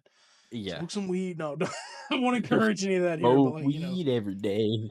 slow yourself down or something, dude. Like, make your dopamine levels, But yeah, I think both of we can respectfully say 10 out of 10, Easily. but 9.5 because I didn't win the belt. Just kidding. Still a 10 out of 10. Uh, But, yeah. you know, But on to Raw. I have a lot on of to notes Raw. about Oh my Raw, God, yeah. and We're going to end like this with Raw. I promise we're going to so listen to NXT as well, but like so many notes on Raw. I think my first note is Paul Heyman is, and I quote CM Punk here, a fat little snake. And I just found that fucking hilarious. he I'm called him sorry. Penguin. He called him Penguin too, and I thought about it. And I was like, he looks like fucking Oswald Cobblepot. He actually could be Penguin. If Paul Heyman took a serious DC role, he could legitimately be the Penguin, just Dude, because he's he's shaped so like him. good. Like we got Colin Farrell, but like if you needed Paul in a fan film, put a fucking monocle on him, and he's Penguin. Hell yeah, He's dude. also got that Oh. New Yorkin accent. Like I get he, if he needs to be a mob boss, so like And he's a shit. fat little snake, so He's a fat little according to fucking CM Punk. snake, dude. He's gonna get his one day. However, he uh, is right about Roman, though. I mean, he's right what he said about Roman last week about like true. being, with Punk. It's that he's He was also right wrong. about what he said with I, Punk. No, he's right. yeah, Why yeah, would he put him in that position? Like, that's not a true friend. Why would a friend make his friend like betray his tribal chief? That's no, that's not a good position. What? That's not a yeah. position How you put dare your you make me friend do in. that favor? Why would you? Yeah, Yeah. why would you make me do that? Well, it's like he always had the favor, but like, why would you ask for it now when I'm at my good point with Roman as my friend? Even though it just like took that seed to be planted for him to finally break away from Roman. But at the same time, CM Punk is like, bro, I need a favor, and he's like, fuck you both. Yeah. There was probably plans there or something that Seth, but like just so happened. Now Punk wants this favor. I feel like Paul was planning on leaving a long time ago, but had to find the right moment. Yeah. That promo was great, and then obviously during that promo, Seth and Braun came out because he was like, "Get in the ring, I want to beat your ass, Paul." And then they came out, and obviously, once again, Drip King Seth Rollins comes out in all gold leather, whatever fucking I don't even know, silk. I cannot tell who designs it. I know who designs his shit. It's his, it's Becky's designer, but there's also someone else out there designing these suits and shit. And these are always one-off outfits, but like, damn, dude, came out there and he said some shit, and then uh Braun started heading onto the ring like the badass that he is. I like this shit. I like him in a suit. He Dude, does he's look good so in a fucking badass, suit. I man. love it when like the heel kind of faction are wearing suits and shit. I don't know why. It's just like he's out here all looking nice and shit. I agree. Because like that's what it is. This is the Monday Night Messiah gimmick that we should have had, and I like this shit with that. And now Braun being the enforcer or whatever, and he came out there, and then Braun gets in the ring, and they start brawling and shit, and Seth comes in there all walking in like, uh, you know, and that's going on, and then like Punk's getting the upper hand for a bit, and then Seth is like, "What the fuck?" They start fighting and brawling. Here comes Sami Zayn. He gets involved and everything, starts attacking Seth, and then Braun and Seth get the upper hand, and then here comes Yeet. It was so. It's Yeet. like he's coming because people would cheer, and then you just hear the yeets building up as if he's like getting closer. He's Yeah. just getting closer. I'm like, what are they yeeting for? And then a super kick to the chair, and it's like, oh my god, what's going on? So much. Um, they do need a third man because motherfucker, Mhm, like I'm three telling dudes you. versus two, and I'm like, What do you think's happening at Backlash? Sorry, not at Backlash, it's yeah. Saturday's main event. What do you think's happening there? That's what's gonna Yeah. Well, happen. speaking of that, yeah, a match was confirmed. Punk and Sammy versus Braun and Seth, Seth. So yeah, that's happening at Saturday's main event. So we're third man gonna comes watch. up there. Obviously, we're just not gonna cover this event. Like we'll talk about it in like the recap on a Yeah, video we or on the next pod or something we we're just do not after it. predicting for it. We're not predicting for it. There's the belt's not up for grabs. He gets to be champion in a little bit longer, but it's just not like it's a televised event. I'm aware you can watch it on Netflix and Peacock, but it's also on NBC. So it's like Yes. that's a network. It's cable television. If you have cable, whoever still has cable, you can watch it for free on there. Well, not free because cable, whatever. You ain't got to pay a subscription service for it, so you can watch it for. It's not a PLE. It's a brand show, and also there's two of them each year. True. So like probably three. I don't know if they confirmed that, but there's two of them each year at 4. least. There's 4 every year. They're okay. There's going to be four this year. So like covering that every time to say like, oh yeah, I won the belt for Saturday Night's Main Event Part 2, and then he won it Part 4. That's just too much to cover. It's like, yeah, it's too much to damn cover. That's why these PLEs each year are one offs until the next year. That's the reason why we only do them. So it's not a PLE anyways, but we're definitely going to watch it and talk about it. But it's not Yeah, going to be the center of attention for a podcast episode. It'll be a recap. true. Um, so yeah, that's confirmed. And then we got some cooking with Penta versus Grande. No, sorry, my bad. My eyes hurt. My eyes hurt today. God My eyes are damn it. not focused today. Penta versus Chad Gable. That's what I wrote in my notes. Uh-huh. It Yeah, definitely doesn't yeah, say yeah. Penta and then purposely say your eyes hurt. What? I didn't write that. Okay. Penta versus Chad Gable. They obviously always cook. Come on now. These two are stellar in the ring. Chad is always great in the ring, with or without a mask on, But like it was a great Mhm. match, nobody Uh-huh. nobody got involved. Uh Completely. It's like they don't get involved unless it's Penta versus the Judgment Day. Judgment Day really hates him. I don't know. Um he finished with the Mexican Destroyer again, so it's proving me right that no one should give a shit if I get it, it's the Canadian Krodok, but no one should give a shit that he's finishing with that move and not with his normal shit. I don't know Yeah. why that's the complaint, but I've seen people say that so many times. They're like, "Oh, he finished with that." Yeah, well, he Yeah, did who it from the cares? top rope this time. Yeah. That's a super destroyer, and by the end of that match, Gable was bleeding. I don't know where from what he was bleeding. It was? Yeah, at the end of the match, there's like a zoom, like there's like a certain spot or camera angle, but like he's got blood coming down like from his head into his nose. Oh, damn. So it's probably from that destroyer spot. Yeah, because when he hit the destroyer, there's a brief Dude, that shit moment you looked can nasty. his head. Yeah, his head did kind of bounce. Yeah, he kind Yeah. of didn't land it right, but I think he's fine. Because he came out later on and hit a promo, but I guess we can say that. But he came out, hit a promo, and was telling people, "I hate lucha libres," and shit. And then And I I love El Grande Grande. Americano numero uno. Yeah, what a great way to talk about you. Gracias. He talked about himself, but yeah, whatever. Yeah. Yeah, I thought that was definitely the best match of the show based on what I saw. So I think it's really good. I love the whole Penta versus honestly, Penta kind of works in whatever feud he's put in. Like I feel like he's so versatile. It's kind of like a chameleon.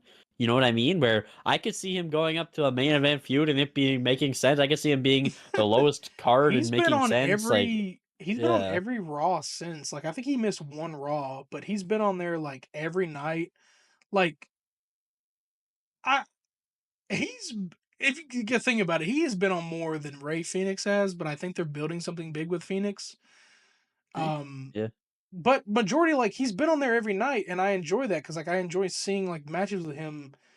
Just like I I am hope they don't, scared though. I hope they don't do what they did in the past, where like they would completely put over a luchador and then later on he's like squashed and then because they did that shit and they're like this reminds me they're not the same but it reminds me of the Sin Cara hype back in the day where like he was on TV Oh. every damn week. I'm not saying this is going to happen to Penta because we're under different management and this guy who's under the Triple H is more of a if the crowd likes them more or the crowd is over him, well, I'm gonna make the right decision because he's been making good decisions lately.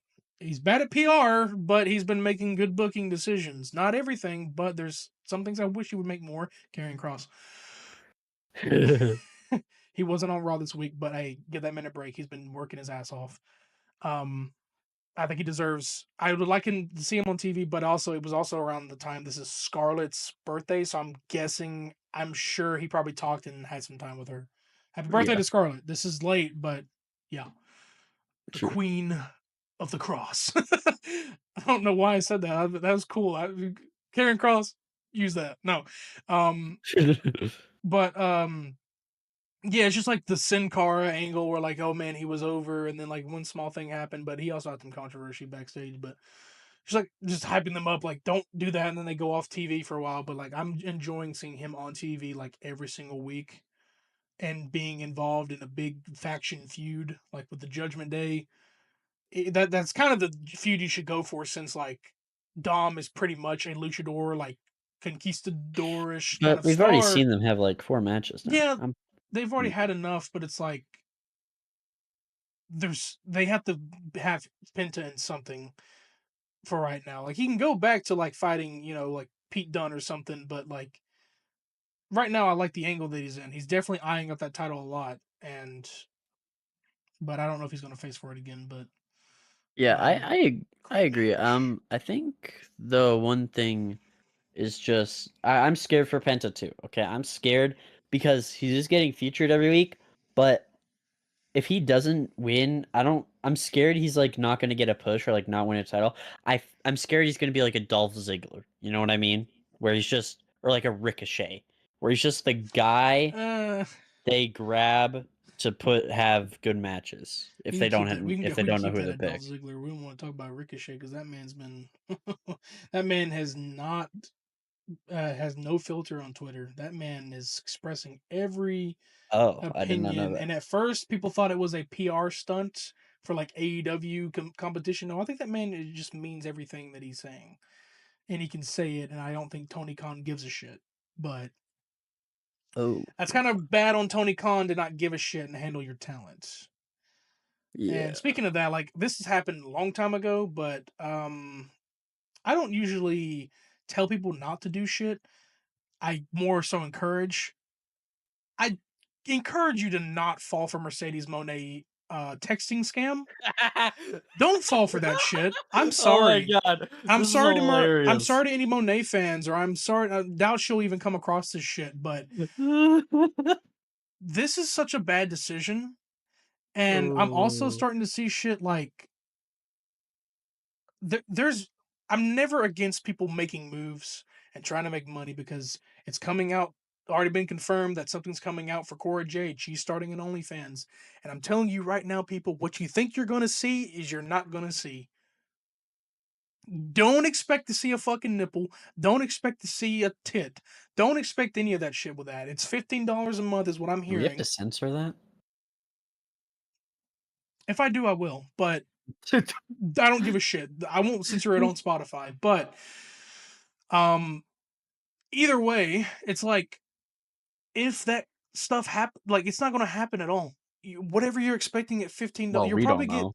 You'll get, but still, it's like the way she carries herself, because also she's still going to be a performer at some point, and we'll get to that part because there's some stuff I like after the recap I want to talk about, like that's going on with the people that have been released.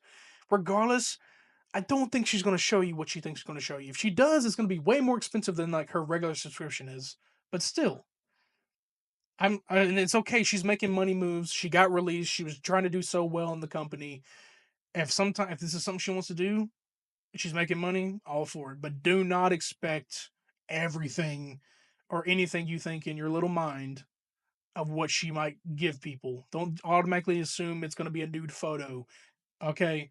But anyway, regardless of that, And do also, not. don't, like, comment on stuff that's not related to it either, like, saying, like, like, just talking about it, like, just leave it as its own Oh thing, yeah, and then people like like rated her emails and shit for like because she was sending out her email like, "Hey, get me at this," and then weirdos emailed her and shit, and then people blamed her. Like, what did you expect? I'm like, no, have some common fucking sense. That's obviously her email to get the attention of promoters to get her wrestling again. Uh, it's even her email.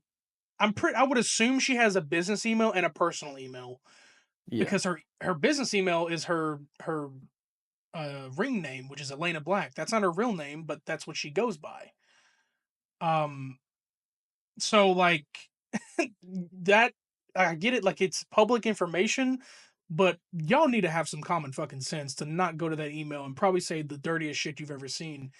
And then just because she's gonna be a potential OnlyFans person, like don't be like, oh man, show me. Y'all need to chill the fuck out. Like Yeah. if you do view her content, I don't care. Go do what you want, but like keep that in there. There's a chat system for OnlyFans for a reason. Keep it off Twitter, bro. You're making Yeah. yourself look weird. But And I've also, if anyone does get the OnlyFans, like, I hate don't, like, try to, like, send it to people that haven't paid for it as well, don't like send it to people. Don't spread it around because you are subjugated to being sued. If she finds out yeah. you're sending her shit around, she'll sue you. And even Well, if it's you're not the also just original, super immoral, yeah, like it's immoral too. It's nasty. Like I get it. There's leaks out there, but like be smart about it and don't do that shit. But yeah, it's not even on that disrespectful. topic. The Mercedes Monet thing, 100% a It's scam. so funny to me. It's so funny to me. I've I'm seen sorry. videos of people reviewing it. It's obviously AI responding to Yeah, you obviously, or or, like, somebody who someone can't yeah, spell for shit on her marketing yeah. team. It's not her, people. Dude, there's a She's not. spelling mistake in the fucking, There's a like spelling mistake in her promo thing. It's literally bad, and there's like one word missing. It's not her. And oh the my selfie she god. sends someone is just a random generated image from like Instagram or something. You're not chatting with her, bro. Dude, it's If you so funny. probably like I've tested these things before, like if it's an AI bot, if you said fuck you to it, she'd be like, yeah, my favorite match was probably me versus Bailey. Also, it's clear as day there. If you're asking the real Mercedes Monet about these matches, wouldn't you think she wouldn't talk about her AEW, her WWE shit since she's currently in WWE or AEW? She wouldn't Should probably talk talk about it. about that shit. Also, you would be thinking that the people at her managers and AEW would be hardly monitoring this shit, but apparently they're not because they're allowing this to happen. It's not going to last long because she's obviously going to get sued or there's going to be more backlash um and it's going to be shut down soon. So if you've poured $100 into It's this, so I'm funny sorry, you're though. fucking dumb. It's I'm so fun so I sorry.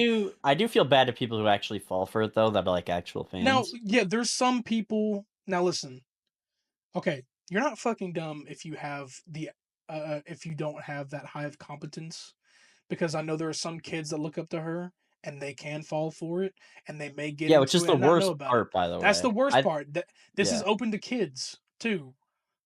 Like I'm not saying that these kids have this money, but like, oh man, I get my mom's card here. Let me just use that. She won't know. Or she won't care. Mom, I can talk to this wrestler. It's cool, please. They're getting more gullible, Scammed. but there's also Yeah. adults out there who have a gullible mind as well. Some people are not quick to comprehension to understand that this is I not feel less real. bad for adults, so But some adults, yes, because you have that moral competence. But now, if you have like a learning curve, well, then I feel bad because you're easily gullible and she's using you for that. This is an exploit, dude. This is not like $100 as well. Even should tell you that this is bad. And Bro, if it's a I had to pay monthly $100 a month for anything, I think I it's would a not monthly live, bro. subscription too. So like if you forget or something, that shit renews. And I bet you it's through like a third party paying a bank source or whatever that like has so many things you have to do to probably cancel the subscription. Yep. It's definitely like so shady, and like for her to do this shit, like she's already probably making so much what she's doing as a wrestler and a performer. This is just literally, you shouldn't be able to do this. If she did this in the WWE, she's fucking gone. She would have been gone. They wouldn't allowed this shit. They would have been like, you're exploiting fans. You can't do this. But AEW likes to be, edgy and we're better than all of them and we're different. It's like, oh, she can do that. Who cares? The other promotion, they don't like fun. No, this is exploiting. Don't fall for it, people, please. Yeah, do But not. I'm going back to Raw. But yeah, don't fall for it. Yeah. Um, Julia and Roxanne had a cool vignette, like video package thing. oh I yeah, really do think that Roxanne and Julia are like full main roster. I just do. I think it makes perfect sense to me. Like especially with the evolution thing coming up. I think yeah, I think it just and the works. fact I that she think lost to Stephanie for that, or she lost for that qualifying match, yeah, that it was last kind of week. makes that Yeah. clear. I kind of sucks because like I wanted that angle to continue with her because like I know Stephanie beat her, but like I didn't. I still think something was gonna go there. But I guess already enough has happened. Yeah. But for her being main roster, yeah, and then yeah, had a great backstage segment. Got to speak in her own little language. I love it when they get to. Obviously, Same. I love watching that video package when someone speaks another language, and damn well, like Roxanne didn't know what she was saying, but she was like, she was Yeah. sitting there. I mean, she could be, bilingual. We don't know, but they like sit there and they react and like, yeah, and I'm like, do you know what she's saying? Like, I would say, like, remember that famous segment between Oscar and Io when she's like, bitch. Like where they're sitting there speaking, or Oscar's speaking in Japanese, and they both are, and you got Bianca behind her, like, yeah, tell her, and I'm like, do you know what she's saying? Like the crowd doesn't know, but the crowd's getting hyped because they're thinking like, okay, they're saying shit to each other in another language. We don't know. This must be good. And then, bitch. I love that when they react to it, like, yeah, they're speaking a language. I don't know this, but let me act. But no, it was a good promo. And she like that line that stuck me, we're hungry. And I was like, fuck, dude. All right. Chill out there, woman. Scaring me. Yeah. That's the point though. Julia's a beast. Um, True. yeah, I don't want to get to the yeah, I don't want to lead into the main event because that's definitely for last. I think I left it, but Yeah. um I'll throw in a small Judgment thing. Day. Pat's back from Oh, Pat is Backlash. back. He's all True. good. That Didn't he have a man did bloody eye not or die. something? What happened? Didn't he have like a bloodshot eye? I thought I saw that. He has a bloodshot eye, but that didn't stop him from coming in and speaking on the show. Hell yeah. Um, I just made him look. It just made him look like one of the strongest opponents against like Gunther. Like I thought he was going to be out and like Corey Graves was going to come back, but um, I guess not. But I don't know if like Pat's going to not go to the NFL. Like if he's going to manage both because it's starting soon. So like it's usually like late. It's around this time, so I don't know. But we'll see if something happens. But I don't think Pat's going to be off TV anytime soon. If he was, that would have been the way to do it. But he's back. Woohoo! Um, I can't Yeah. remember if the J promo was after this. No. The next thing. No. The J perm War was way Raiders? later. Was it War Raiders? No. Who was next? I Yeah. don't remember. There's so many things Well, I would. if you let me tell you, I'll tell you. No. Okay, the next thing I have on my thing is, well, it's before the War Raiders. So it's before the War Raiders, but there's a Judgment Day backstage segment, and Okay. Dom like comes in and he's like, "Yo, what's a time zone?" After talking to Liv, and I'm like, "Dude, I fucking love this man. I love this man. He's so charismatic." And then he basically talks to Finn and like doubts Charismatic. Finn for taking so long. But at the end of it, it's so funny because JD, Carlito, and Raquel are all like, "Hey, Dom, look at this," and like under the light, they have a skull, and they're like teaching him about time zones, and I'm just like This fucking this is loving this it, is dude. Liv. This is you. Dude, fucking amazing. I Judgment Day is so back. Every time they're on screen, I'm so invested. I love No, this. I Yes. always love that little like naive, dumb angle that Dom will do. Is like he's a badass, but he's the best champion right now. What the hell's a time? What do you mean? Why'd you say good morning? It's like I loved it, and then also after that, before the ending, he that little tension with Finn again or Pin. He's like, oh man, you took too long. It's like Dom wants to be that leader of the Judgment Day for sure, and I think he will definitely be when Finn's gone. Bye. Um, but it's like Finn has that damn just rudeness about him that like it caught like you can tell Dom's getting annoyed at his shit, obviously, but Dom doesn't Yeah. want to start anything, especially with Liv being gone. But like I hate that like Finn is the biggest gaslighter, bro. He was like, "Oh, what? So you're trying to tell me? No, I'm just playing with you, man. No." I was like, dude, he did that shit with Damien so much. It's like it's gonna come full circle where he gets kicked out, and it's definitely gonna happen around SummerSlam. Definitely, that's gonna be like night one's match, him versus Dom, and I think Dom's gonna retain, and that's what's gonna cause like just bye Finn, you're gone, bitch. Like Yeah, for sure. already. But I love that segment. It was a great segment, and Carlito's still shooting his shot with Raquel. Same. Man's like, you want to go? Yeah, then Oh it's the War god, Raiders. yeah, the War And Raiders. New Day on commentary. New Day is so good, bro. I love what they're doing now. Like this is what they should have been doing from the start. Just funny heels. Funny heels are the best thing they can do. I couldn't even talk to you about sneakers, man. Like Kofi had these weird little like foot things on him, and he was like, "Man, I can't even talk to you about sneakers with you, man," or something like that. And then it's just all like, "Oh yeah, the Judgment Day scared, man. What? What do you mean we scared? Why we ain't ducking?" Just like always being like, "Yeah, you can never amount to us, Michael Cole." And it's like I love them on commentary. I need them out there every time they're on a contenders match. Like I need them out there, but Same. um. This match like proved to people like I mean, everyone knew American Made was always like the Creed brothers, of course, is a stellar tag team. I mean, we saw that in NXT, and um, but they were facing the War Raiders for the contenders match. Right? It was a contenders match. Yeah. I don't know where this match is going to take place. It's probably going to take place on a Raw. I would Probably. assume. Well, there's something that's announced after that, but I will say, yeah, the War Raiders lost because of an interference from the New Day. Uh, it was still a great match. They were all doing what they do best, flipping and shit, and showing off their athleticism. It was really great, but American May took up the win because of the interference. And then backstage, I don't know if this was like right after or later, but backstage there was confirmed that there's going to be a triple tag match next week. I think it's going to be on Raw. I don't think it's at Saturday Night's main Yeah. event. So it is By going the to be on way, Raw. War Raiders don't deserve that match. What the fuck? Anyway. Well, they don't deserve the match, but I mean, they don't. Yeah, that's what I'm saying. It doesn't make sense. Like, why would you have a contenders match?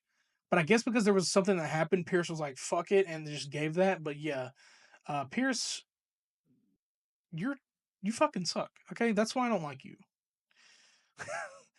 Yeah, that's right. Okay. Aldous is the best. I know I gaslit all of you into thinking otherwise earlier. I definitely didn't mess up anything. It was gaslighting. But Yeah, like, no, yeah, no, it's for like it's sure. stupid. It's like they have these decisions. I feel like this decision happens, and then something's happening backstage, and then like either Triple H or some creative dude is like, "Oh, you know what would be better? Pierce, you know what I want you to do? I need you to go out there and tell them it's gonna be a triple threat, and if they complain, big fucking deal." Anyways, I feel like I'm gonna do that every time. Um, Probably. Big yeah, fucking you know deal. where the inspiration comes from. Everybody knows it.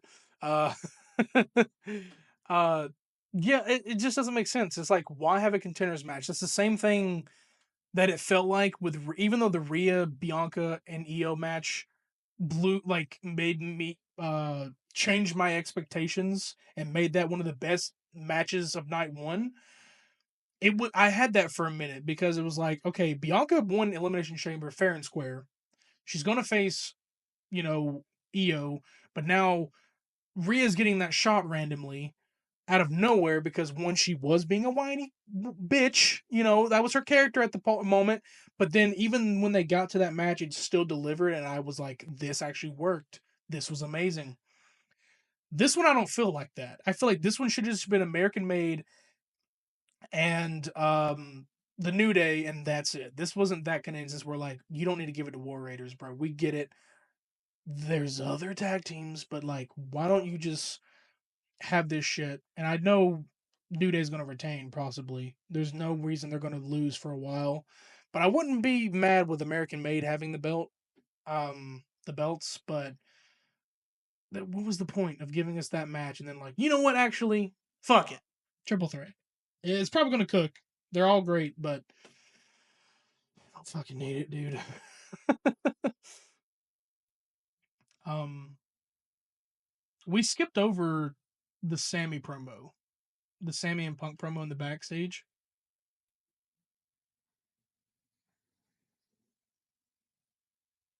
You there? Oh, sorry, I was muted. Oh my Yeah, but it goodness. wasn't. It wasn't really anything special. It was just them saying they're gonna team up, and yeah, I don't know. That's why I kind of skipped over it because whatever. Well, it was just them kind of like we haven't seen their one-on-one dynamic. Like there was tension there. Like he was like, "Oh, this is how you do it." And, yeah, this is how I am. And like, you know, this is how I look at it and shit. And like, you know, and just like there's like heads butting there, but like they still have the same goal with like taking down Seth and you know his Sammy's sister with Braun, and there's definitely like tension between them, but it's like they feel like they will work together since they have the same goal. It wasn't much, but I did like seeing it. I do like seeing a Punk Sammy interaction, but that's all I had for that. But I just wanted to know that that's something that happened. But um, Uh, yeah. So I guess after the New Day thing, we had a backstage segment with Seth and Braun and like Paul Heyman in the background staring. I just want to say the sexual tension between Seth and Braun is crazy. I'm saying, bro, they fucking for real, bro. Did you see the way they and were not looking at each it's other? not even that. It's with Paul in the background just grinning like Paul's evil smile and shit that he always Ugh, does, bro.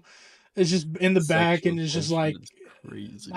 you know those two are having fun working together. Like Yeah, it's dude, it's I not love even it. really an angle to elevate Braun because Braun's already elevated to like being everyone being behind him, but it's an interesting concept because I feel like at some point I remember in interviews that Paul Heyman has wanted to work with Braun before. Um but with both of these guys, yeah, they definitely enjoy working together. But yeah, the sexual tension, and then he whispered in his ear, and the hairs definitely stood up on his neck. But it's it was a great thing that happened, but we found out Yeah, later what he whispered in his ear about. But yeah, dude. This I, faction is aura. Fuck this me, faction is man. Aura. Aura Um, on top of aura. and then we immediately after that, I believe, is when Jay is out there. Jay comes out celebrating, Yeah, eating and shit, talking yeah. about, you know, we did it all. I'm gonna beat Logan Paul's ass, and then Gunther, and then yeah, didn't think that man would walk out right after the Pat McAfee shit. Automatically didn't think Gunther wanted another shot, but he does. Me personally, and I'm pretty sure we think differently. I don't know if I want to see this again. I don't know if I want to see this match again. It's like it's a back and forth thing where it's like he lost to Gunther so many times and he finally won, and then I don't know if it's because they don't want Gunther to go into the bigger title opportunity yet. Because I'm honestly, people have been saying Gunther John Cena, and it could possibly fucking cook, but that'd be later down the line. But it's like, where does Gunther go from here? I keep thinking, take the fucking break, dude. You've been doing so much, take a break. But he's obviously eyeing up Jay's title again, and he's pretty much saying whoever wins at Saturday Night's main event, which is obviously going to be Jay, Gunther's gonna go for, you know, the title again, take back what's rightfully his. But I'm personally just like, I don't know if I want it again. Yeah. Uh, I I I understand, and I felt the same way at first too. I was like, I don't know if I want this, but then I started cooking. Okay, Okay. I started smelling what Triple H was cooking, All and I'm right. like, it makes sense to have Gunther have a rematch and just listen to this fantasy booking. Okay, the reason why is because it's not going to be Jay versus Gunther. It's going to be whoever cashes in at Money in the Bank to get Jay this title off Jay, and then it's going to be that person versus Gunther. Which I don't like Mm. it, but I do think that's That what they're kind of probably makes going to sense because do. it doesn't seem with like Seth running around. Now that'd be crazy if it was fucking Seth, but I mean, with Seth running around, like, or even Braun, but like with Seth, Braun versus Gunther, fucking holy shit.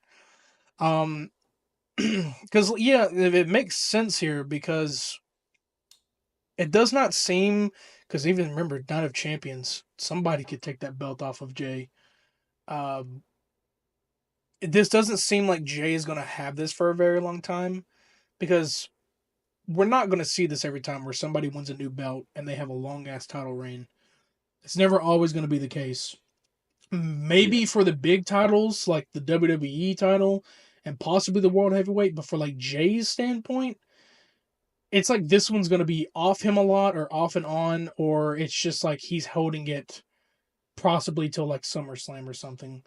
And I kind of see that happening with that, where like Gunther goes for it again, but he did that last year when he won King of the Ring. So it's like I don't even think they're gonna have King and Queen of the Ring this year.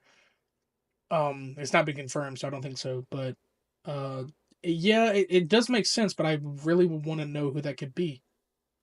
Cause yeah, it's like they people probably don't want to see Jay and Gunther part 5,000. So you're pretty much making a good gesture here. Like somebody's obviously not going to. I don't think whoever wins is going to cash in on Cena. I know people have been alluding to CM Punk, yeah, but I find that highly unlikely. But for someone to cash in on Jay, that's an interesting angle. A lot. true, So true. we could definitely see that. Um, Yeah, but I wouldn't like Jay losing that fast, but also I think it'd be like well, if you cool. got to think But about it, from now until like let's say Night of Champions or SummerSlam, I mean, 3 to 4 months as a champion is not a bad reign. well, it wouldn't be SummerSlam or Night of Champions that you lose it though, because he's facing Gunther like the week after Money in the Bank. Oh, so you think like he I gets think he cashed loses in at Money in on the the same Bank. night? Yeah, yeah, which I don't really Okay. like, but No, I don't either because then it doesn't let him. I mean, he's held it longer that's the than only his. way to avoid the boring rematch. So Yeah, or somebody comes in and gets involved with Gunther that stops him from even caring about that shit. I mean, we don't know. It could be like another match or something, but I feel like they are planning something a little bit more than just Jay versus Gunther again. So you could be right, but it could be the same way but differently. But we'll have to see with that. I like that idea though you got. Um, yeah, I think it's cool. I don't know if it happened immediately. I don't know if the well, I will say that sometime in between the show, I don't know, remember if it was after the J promo or what, but I want to like, of course, people who probably don't know, ECW legend Sabu has passed away this week. Um, Phenomenal legend. Obviously, didn't grow up during the era of ECW or anything. It was set. It was definitely during the end of the Attitude Era and the beginning of it and the middle of it. But he's one of the main people who didn't give a shit if he got busted open. You know, I can't say much about these people, but I've seen and heard of the name Sabu. Um, but phenomenal superstar, I will say, has done a lot. What I found out that he actually wrestled during WrestleMania weekend. He was active, like he was still going. I don't know how great the match was. It was on a different promotion, like a small indie promotion, but he was there, so he was like still kind of trying to go for it. But he recently passed And I will say from both of us at the Beard Bros, we wish the family condolences. Um, Definitely a legend. Would love to see him in the Hall of Fame. I don't know if he is. He is an ECW legend, but I don't know if he's in the Hall of Fame. But if he is, that's definitely what should be an induction in the future. Um, but yeah, there was a tribute video package for him. It was a great video package. Just showed off everything that he could do in the ring, and he will truly be missed. Like I said, I don't have much knowledge of him. I don't know if you do, Krodok, as well, but just know that he was a crazy son of a bitch. I think I've seen like 2 matches, but yeah, they're Yeah, good. I think he even had a He was in ECW, I believe, right? yeah, he was ECW legend. I'm Oh, yeah, trying to yeah, yeah, I did remember see a if match. he Yeah, had a yeah. match. I remember I think recent years he had a match. I believe he was on an AEW match. I'm probably wrong, but I think recently he had a match on AEW. I'm probably right on that. I can't remember, but I remember someone hearing saying Sabu had a match on AEW at their peak. I think it was like their peak time, like around 2019, but not that recent. But he's been there, so he still could do shit. Like that man did not care how old he was. But rest in peace, Sabu. Um, Yeah, yeah, when the rest hell in did peace. Braun attack Jay? Like, was that after that? No, no, no. We had no, because I think that was after the match that happens, which is AJ Finn versus Balor. Finn Pin, Balor. yep, Pin Balor. And I listen, this is like off topic. I don't know why this occurred to me, but when I was watching that, AJ Styles in red is kind of hot. I'm just saying. Like AJ Well, Styles wearing red is kind of hot. Okay, I don't know what it is, people, but him in red, god you don't want no. damn. You know, Jesus, man. that's just the genes of a Georgian native. You know what I'm saying? That's why he think I'm so handsome. Anyways, Okay. it was a good match as well. Obviously, dude, AJ and Finn Balor have the history. But the Finn Balor reign continues, of course. They're never gonna let this man win again. They're never letting him win. It's in his contract. He can't win anymore. Um, but did you Yeah. really expect AJ to lose to him like that? I mean, I can't tell if anytime that Finn's going to win another singles competition. I don't know if he gives a damn, but from what I heard, it's like his record right now is 2-18 or some shit since the last time. I don't even remember if that's right, but like he's only won 2 matches and lost 18 since I think coming back for like Judgment Day shit. I don't remember where that I've seen it. It's like 2-18 or something. Uh, I don't remember what it's set for, but he's won more matches in his time. Like if you look at NXT Black and Gold, he had a lot of matches won. But I don't know where this 2-18 is coming from. It might be because it's Judgment Day Finn, but I don't know. But he's won 2 matches out of the 18. Still not good, Finn Balor. Still not good. You need to step your shit up, bro. Um, I think he won. Did he win that clean? I don't think anything, or did like anyone get involved? Judgment Day. Uh, Oh yeah, Judgment Day Judgment got Day got involved. involved, but Yeah. Dominic was not out there. Dominic did Yeah. not come out there to aid Finn in any way. So, um, yeah, gonna be some tension there for sure. Um, Yeah, for sure. well, we mentioned it, but Becky Lynch's promo. Bro, fucking incredible, dude. Phew, she's going off on y'all. She's tired of y'all shit. Um, I mean, we kind of mentioned it earlier, but like, yeah, she's pretty much like, I got the big stuff and y'all were there with me. And then when I did it, y'all didn't like that. Y'all didn't like that, did you? I like her little, like, she was teasing it, like, y'all didn't like that, did you? No.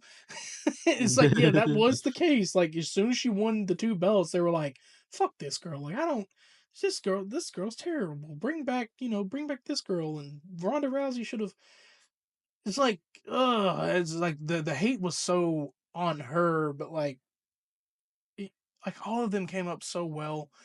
But like she was right in this promo, and I was expecting Lyra to come out here, but I think Lyra, I will say she broke her nose during that match. Um, She did?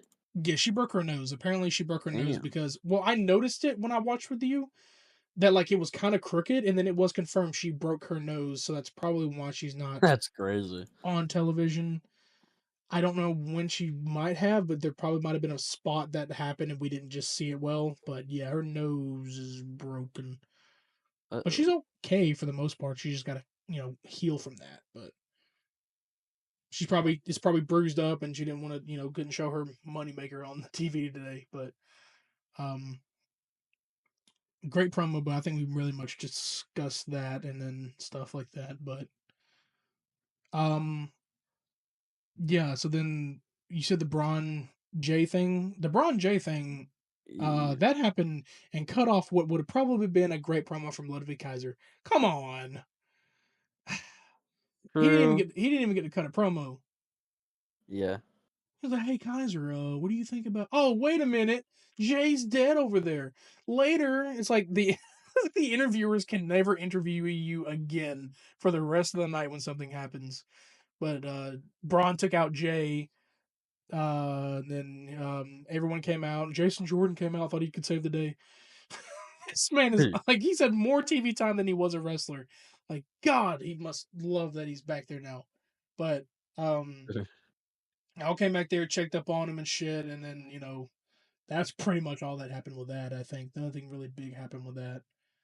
Um, Yeah. oh my God, dude, the Rusev promo, Dude, dude. Okay, I need it. Listen, crush. Rusev every single week gets so close to becoming one of my favorite wrestlers ever. Every single week, I'm like, oh, dude.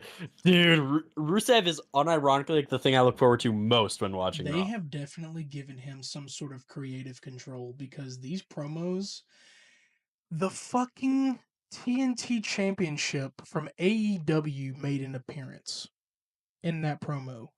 He's blending his past, like not failures, but his past achievements that have led to failures because after he lost that belt, it went downhill for him.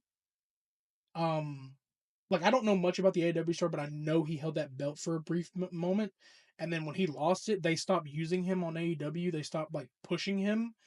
So like him and they can show that belt. I don't know if that's the real belt. I think that's a replica, but it's TNT. It's not fully. I don't think it's fully owned by AEW anymore. And I think it's a discarded title at this point.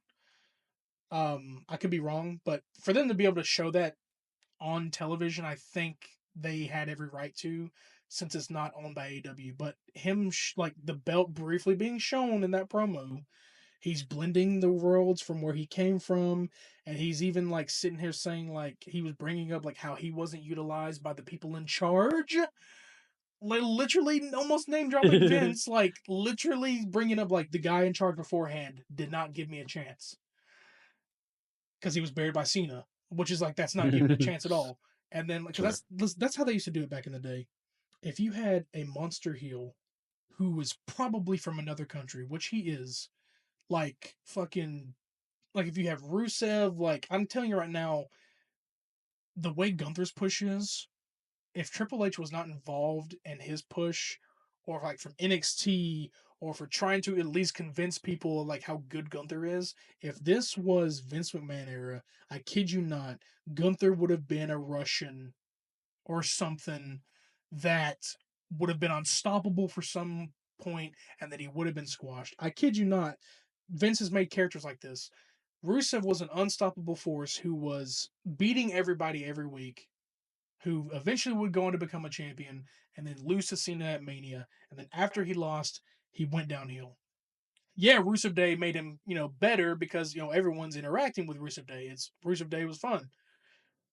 It still wasn't the same. He wasn't a monster heel anymore. He was more of a comedic character, but he could whoop your ass anytime he wanted to. But now he's this like prophetic, like timeline changer. He's like Karrion Cross if you would think about it, but he's trying to reshape people's destinies. Like, I'm here to save you.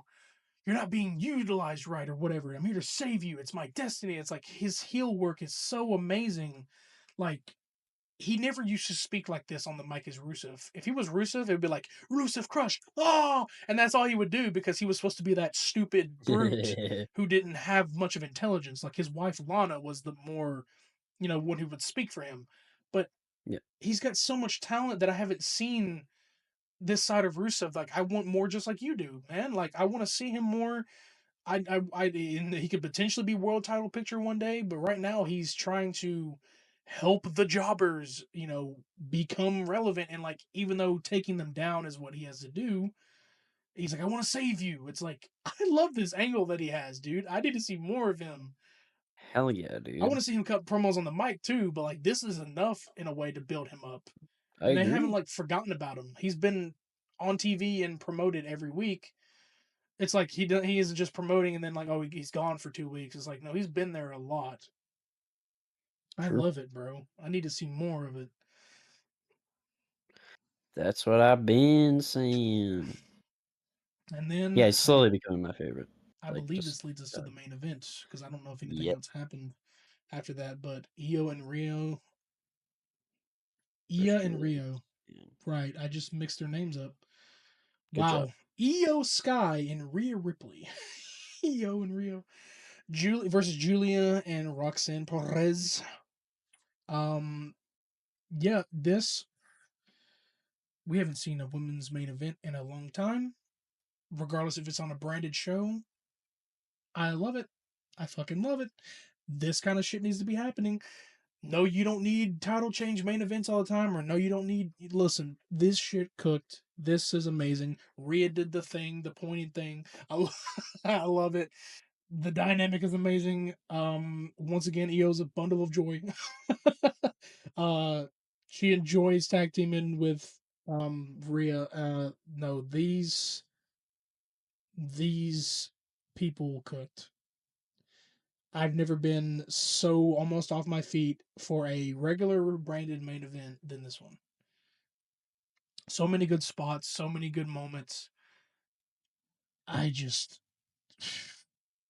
how'd you Yeah. like it? Uh, well, I don't really have an opinion because I didn't. I have to admit, people, for the first time, like since 2025 started, I was not able to catch these shows, and I kind of just watched the clips. Oh, And okay. I don't. Yeah, so I didn't really get the whole experience of the match, so I don't really know like how good the match actually was. No, it was But really good. Yeah, I encourage you like to look if you care to do a rewatch of Raw, but just that a match alone, like no, it was a really good match. They definitely delivered, and it pretty much like obviously ended with the Io. My God, Io and Rhea winning. Because like there was a spot that like it wasn't a mess up spot, but like they kind of like fucked over each other a little bit. Not really. Like Julia and Roxanne. There was like a spot supposed to happen. Like I believe Roxanne jumped off something, and then she like one of them ducked out of the way, and she hit Julia. And then like Riptide, and then Io hit her move, and then 1, 2, 3, and it was great. And it had that ending where like she's holding up her hand, and then she's like staring at the title because that's mommy's title. Um, I tried doing her impression of her, and then it went Indian. Anyways, mommy's title. I can't do it. Anyways, her title, and like Io like looks at her like, "What the hell are you looking at?" And she was like, "Ah, whatever." She started like she started doing her shit again, like all happy and junk and everything. Um, and then like after that match, I don't know if it happened on TV or there's a clip, but Roxanne and Julie are no longer partners anymore, um, because of that loss. So I don't know what's going to happen from there. If they're going to, if Julia truly is full main roster as you believe, which it looks like that, it could start leading to a feud between them. But damn it, man, I would Io versus Julia, Night of Champions. yes, That I sounds told you, good. man. It Did sounds I great. not say that Io If not versus Julia is my Evolution, dream match? Like, if not Evolution or SummerSlam, that is a Night of Champions match right there. Like, come on. At least, like, we've got Io versus it would Roxanne already on Raw, cook, but bro. Julia, two Japanese style wrestlers, like, come on, man. Um, Yeah, dude, it would but so yeah, cook. that's Raw. Like, nothing. I don't think I missed anything else that happened on the show. But of course, we have to get into the meat. No bread, no water, just meat. NXT. Yes, And you know yes, more about it because yes. you pay attention to it more than me. I had to finish Raw Tuesday True. because my music got in the way of Raw. I was literally working on music and I was like, I'm gonna watch it another day. And then while watching Raw last night, I made another beat. So I remember everything though, but go ahead and lead us in, sir. Alrighty, folks. Lead us in On prayer. NXT, it started with dude, another person that's slowly becoming one of my favorite wrestlers, like Miles Goddamn Bourne, dude. His His promos. promo at the start of the show was fucking incredible. It was genuinely like That was it might be one of emotional, the dude. he was like one of the best promos I've ever seen on NXT. He talks about how yes, he has a disability and being partially deaf, and that he talks rude because of it and stuff like that. And he's basically like, I'll beat Oba for all the kids that are struggling out there with a dude. I almost cried, man. I was like, God damn, what the fuck, bro? Like Jesus, No, for man. a like I understand like over time. Now, if he was, I don't know his story. If he was born, because he was asking the same thing: was he born with it, or did he slowly develop it? But I would assume he was born with it because the fact that he was able to speak that damn good, like as a deaf person, because I'm not saying all deaf people don't speak very well, but to speak that well and hit a promo that fucking well, yeah, he's definitely had the experience over time to be able to do that. But dude, he hit one of the best promos. I don't know much about this guy, but I know he's like, oh, he looks like Randy Orton. And I'm glad he's not Randy Orton's forgotten son, like a certain someone would set up as a storyline. Vince, Kurt Angle, Jason Jordan, the dumbest storyline. Anyways, um, yeah, no, it was great. Like for something I don't barely watch, or like, but like he's coming up and he won the battle royal, and Charlie Dempsey shit tried to be in. He still fought him that night, but of course Obafemi ate him alive. I saw that. Yeah. Yeah, but this match, regardless if I know that Battleground Bobo will retain, that's still gonna be good because he is good in the ring. I've seen his ring work, but also his promo skills. That just proves you Mhm. there that if he does become champion one day, he already has the promo skills down.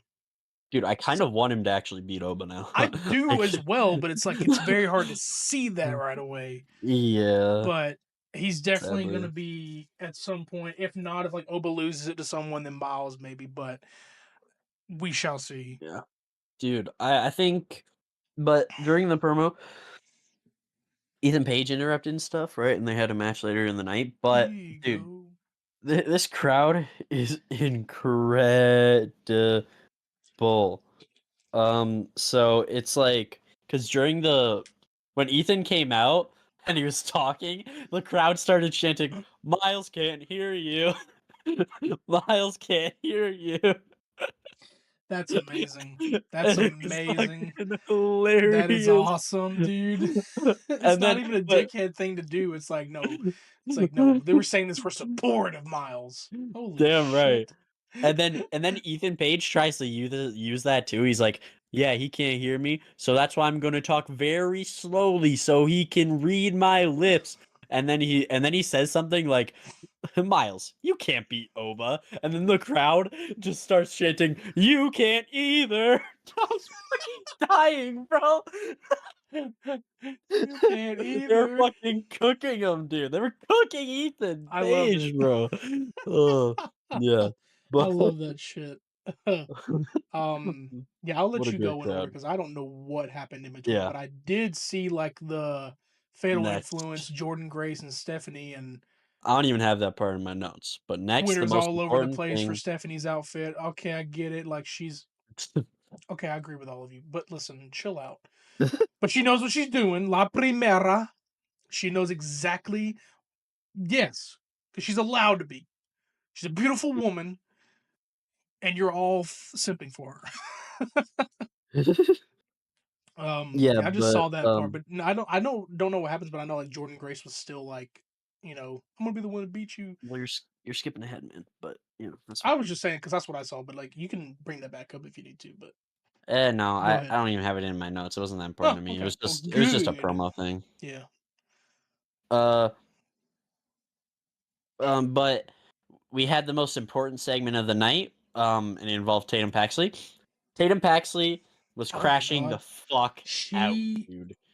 Crashing the What do fuck out, you and I was expect? crying. She I was crying. lost two best friends and her husband from the company. Not only that, I have a list of everyone. Okay, I literally I was thinking about this for like hours. Okay, she lost Gigi and Shotzi, who were tag partners and friends. She Yes. lost Lyra to the main roster a while back, which was also like her best friend ever.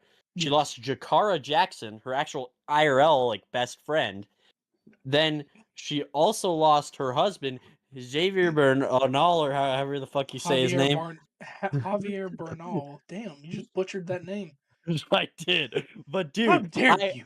Tatum she's will. Oh, crying, and stuff, and I'm feeling so bad for her. I'm on my knees. I'm like, please give Tatum a push. Dude, she's she's crashing out. getting She one. needs She's getting one for everything. sure. The fact that Tatum is she's. everything. The fact Tatum that is life. Tatum is love. he's on Yeah, his knees right now saying that, probably. I am. So. What? Okay. Um. No, for the fact that she's the last one standing from all these people, she's getting a push. And if not, fuck this company because I swear to God, there's no reason for you to get rid of all the people surrounding her and not give her a push and not make her the center of attention. If that's the Yeah. case that you had to do that, that's fucked because she's been over the last 2 years. Like almost 2 years is like it's taking you this long.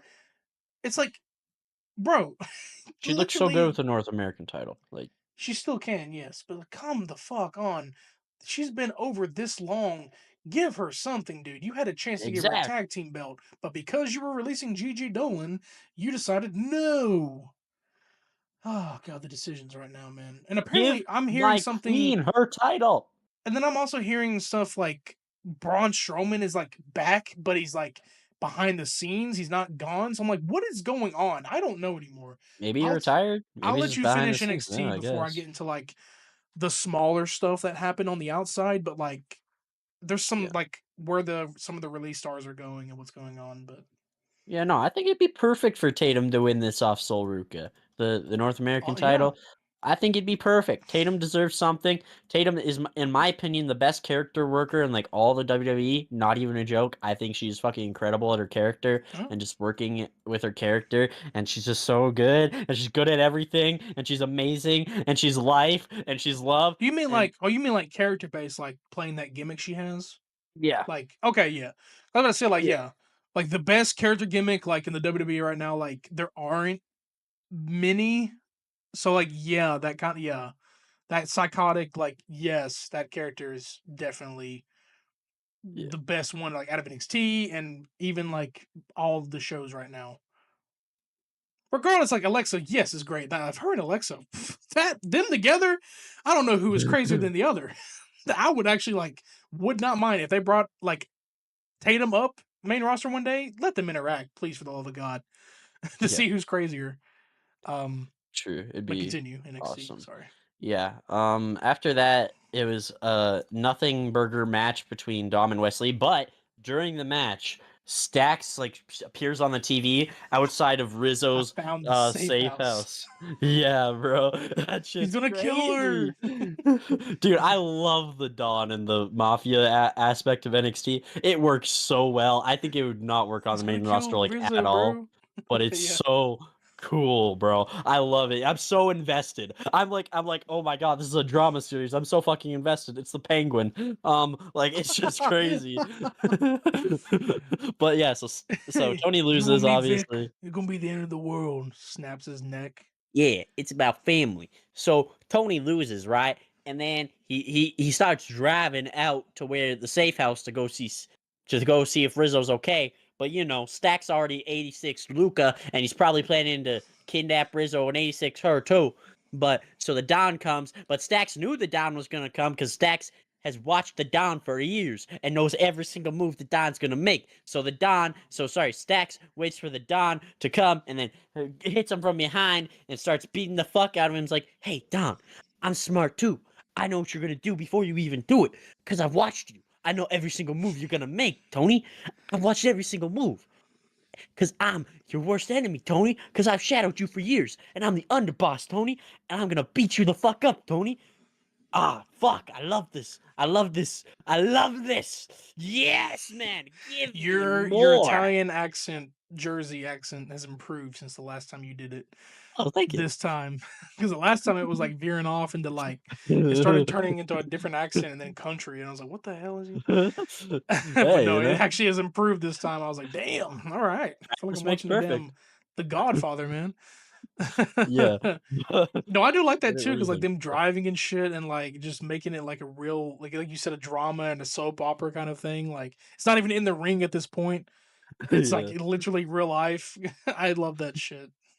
Yeah, it's truly incredible. Best thing about NXT is also like that's the male side of the character stuff in NXT. You got Tatum as the Yeah, best female character, and then you got Dawn and the family as the best gimmick characters right now. Like at first when true. they came through, it was kind of cheesy. You got this wannabe mafia, and that shit started growing, and I'm like, brother, this is fucking Grand Theft Mob Boss fucking shit on WWE. Like this is awesome. This is awesome. Boom, boom, boom, boom. This But is awesome. oh But yeah. yeah.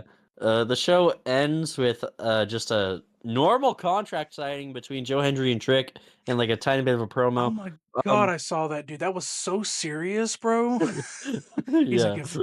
if I beat you for this title, I can't do a Scottish accent. Beat you for this title, it leaves, and you no longer into the world title picture. And I'm like, what the dude, Joe Hendry, why are you a villain right now? Why do you sound like a villain? What's going on here? Like, just be clapping and shit and smiling. No, I like that promo. It's me. That I'm Yeah. ready to see that match between those two By the battleground. way, Like, ugh. contract signing that didn't end in violence, miracle. Yep, one and yeah, It was well, actually because it was competent. filmed beforehand and Ava was right there to make sure nobody beats anyone up. But Well, it also the was thing actually is, competent, unlike Adam and Nick. So yes, yes. No, if it's in the ring and it's live and there's a table, someone's going through it or the table's being thrown yeah. for sure. Well, Contract signings are never make any sense in WWE, but yeah. I don't know if you mentioned like was the Oba match good with I saw clips, but like yeah, he was annihilating that Charlie It was Dempsey. okay. Oh, okay. Yeah, that's it. Not He's saving much, to his be energy for honest. Battleground. That Miles Bourne match is probably definitely going to cook with those two. Yeah, true. I mean, anytime I was in the ring, it's usually pretty decent, so Well, I guess that's or our fantastic. yeah. Well, I guess that's our recaps for the week. But Yeah. a couple of things like happened that outside of the WWE, like we mentioned, Mhm. Sabu's passing, the Mercedes Monet stuff, and Cora Jade stuff. But like most of like a lot of other things are happening in other promotions. Indy Hartwell's a champion now at Ring of Oh, is Honor. she? Okay. HOG champion. I don't know what that is. Hall of Greats. I don't know. It's a Ring of Honor championship. Hottest what no. Where did you get? Did you say L? Hottest HLG, said HLG. HOG. It's like HOG. Oh. Hog, Oh. but it's like I don't know if it's like something something. I don't know if I'm right, but like it's what it looked like. The belt looked like it said, but she's a champion. Hottest official girl? I don't know. Okay, I don't think no, That's just what no came to my mind. hottest official girl. I don't know. What Hall else of would they Greats. I thought it was like Hall of Greats, but I don't know what it Oh, is. it But might be. it's she has that belt now. Awesome. She's even had like interviews and stuff talking about like winning the NXT belt It's and House stuff of and coming up. Glory. Huh? It's House of Glory. House of Glory. Okay, but is it a Ring of Honor belt or is that the The Ring of promotion Honor she's belt at? no, the belt is called House of Glory. Okay. That's Okay. what HOG stands for. So, Okay. So House of Glory. Okay. Cool. which is a Um. promotion. Huh, weird. Okay. So okay. I guess I thought it was Ring of Honor. Okay. But yeah, she's a champion now. Let's go. Like she's great. She deserves to be a champion somewhere. But um, she's not the only one that's like making moves. Gigi Dolan, who is going by her real name Priscilla Kelly, her first match is intergender. Nice. I That's love a good insane. I intergender don't know who the match. guy is. Don't hate me because I don't pay attention to much of the indie stuff unless it's like big luchador names or like as I said, Jeff Cobb, like Samoan names. Like I've seen some people, but like mainly clips, and I'm like, okay, because I knew about Ricochet before Ricochet came up. Like clips online and stuff. But um, yeah, her first match will be intergender. Uh, as far as I know, for everybody else, a lot of people are teasing stuff and projects and stuff. But as far as I know, I don't know. And then, like I said, something about Braun Strowman. He is apparently back in the WWE, but I don't know what he's doing. So there's a project that he's working on, but I don't know if he's wrestling. Um, and let's take a Yeah. moment to talk about Dominic's fucking PR shit recently. He is the guy right now. He is saying, dude, he went off on CM Punk recently in an interview. I'm not even kidding you. I don't know if it was an article or just a small comment, but he went off on Punk. He was pretty much like, I fucking hate that guy. I don't know what's about him. He's like, I don't have legends. Or no, he's like, I don't have to tell myself that I'm the best. I got legends talking about me and shit. Like, he literally was going off. I don't know if it was a work shoot promo. I don't know if it was real, but he was going off, but he's pretty much sitting there like, I've been champion already and I'm doing better than this and that. His PR work is great. He's amazing at his craft, and this is putting him more over. I'm glad that all these wrestlers, especially like Karrion Cross, are speaking their mind in these interviews and podcasts that are helping them build their character more. And then the next time you see them on TV, oh, Karrion Cross got his first win in a long ass time on main event. Cool. Main event's not televised anymore, I don't think. I could be wrong, but he finally got a win. I don't know who it was against, but he finally got a win. So deserved. The pop was insane for a main event show. Uh, yeah, it's deserved because Cross is amazing. And watch his documentary. I'm going to promote it again. Watch his documentary because he's great in the ring. He's great at what he does. He's great at his craft, his storytelling. Been known about him since the pandemic days when he was a fucking menace, and he still is a menace. They just haven't let him bring that out yet. So, um, but that's the stuff that was happening outside of the ring. So, but Yeah. that's. Sorry, I I'm just I sorry, I was had like four looking. different things that I spoke about in that whole thing. I didn't let you say anything, but I'm. No, sorry, I was just looking up who I found a match apparently next month is Gigi is going to be fighting Zachary Wentz, which is actually really cool. So Yes. Okay, that's a yeah. People have been talking about him. I believe he was. Uh, I could be wrong. I think he was in AEW at one point. I've heard the name and I've heard people praising him before. you not S- know him? no. He was literally in NXT like last year. Oh my God. Okay, that's where he's from. I don't No, know he's if not I from was. NXT. He was in TNA, and he's I probably didn't pay Wesley's old attention to it. tag I have. partner. He's whose? Wesley's old tag partner when they have the tag Oh titles. shit. Okay. Yes. Okay. Now I'm. See, I am wrong. Okay. Well, I didn't know his name. I didn't know his name. That's probably the problem. Yeah, but that's it's still insane that her first match is intergender. So it's like she's going all out. She don't give a shit no more. She's going all out. I I mean, love intergender intergender matches are not, matches. huh? I love intergender matches. My They're favorite not match of all time abnormal. is one. I mean, Yeah, Penta versus Io Sky or Io Shirai, and then I think it's my favorite match of all time. Penta Yeah. also fought Chelsea Green. I think, unless I'm thinking wrong. Yes, he did. Yeah. So like this, which is Lucha Underground. So like this shit, they didn't give a damn. But like, And I yeah, believe these. Chelsea has also fought Matt Cardona as well. So Oh shit. Oh yeah. wow. Yeah, Chelsea Green's had a lot of intergender matches. But Io Shirai versus Penta in Lucha Underground, literally my favorite match of all time.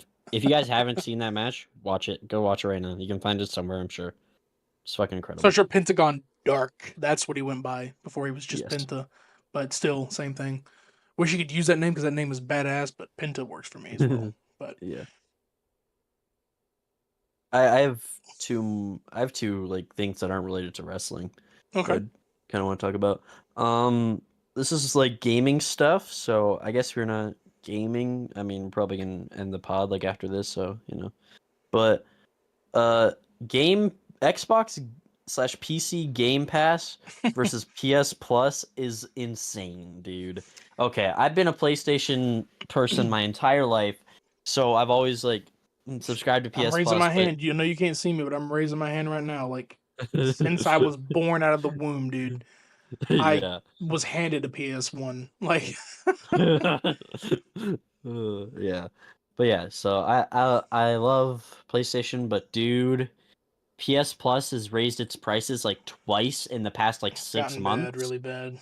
And I literally at this point I can't even justify paying for it.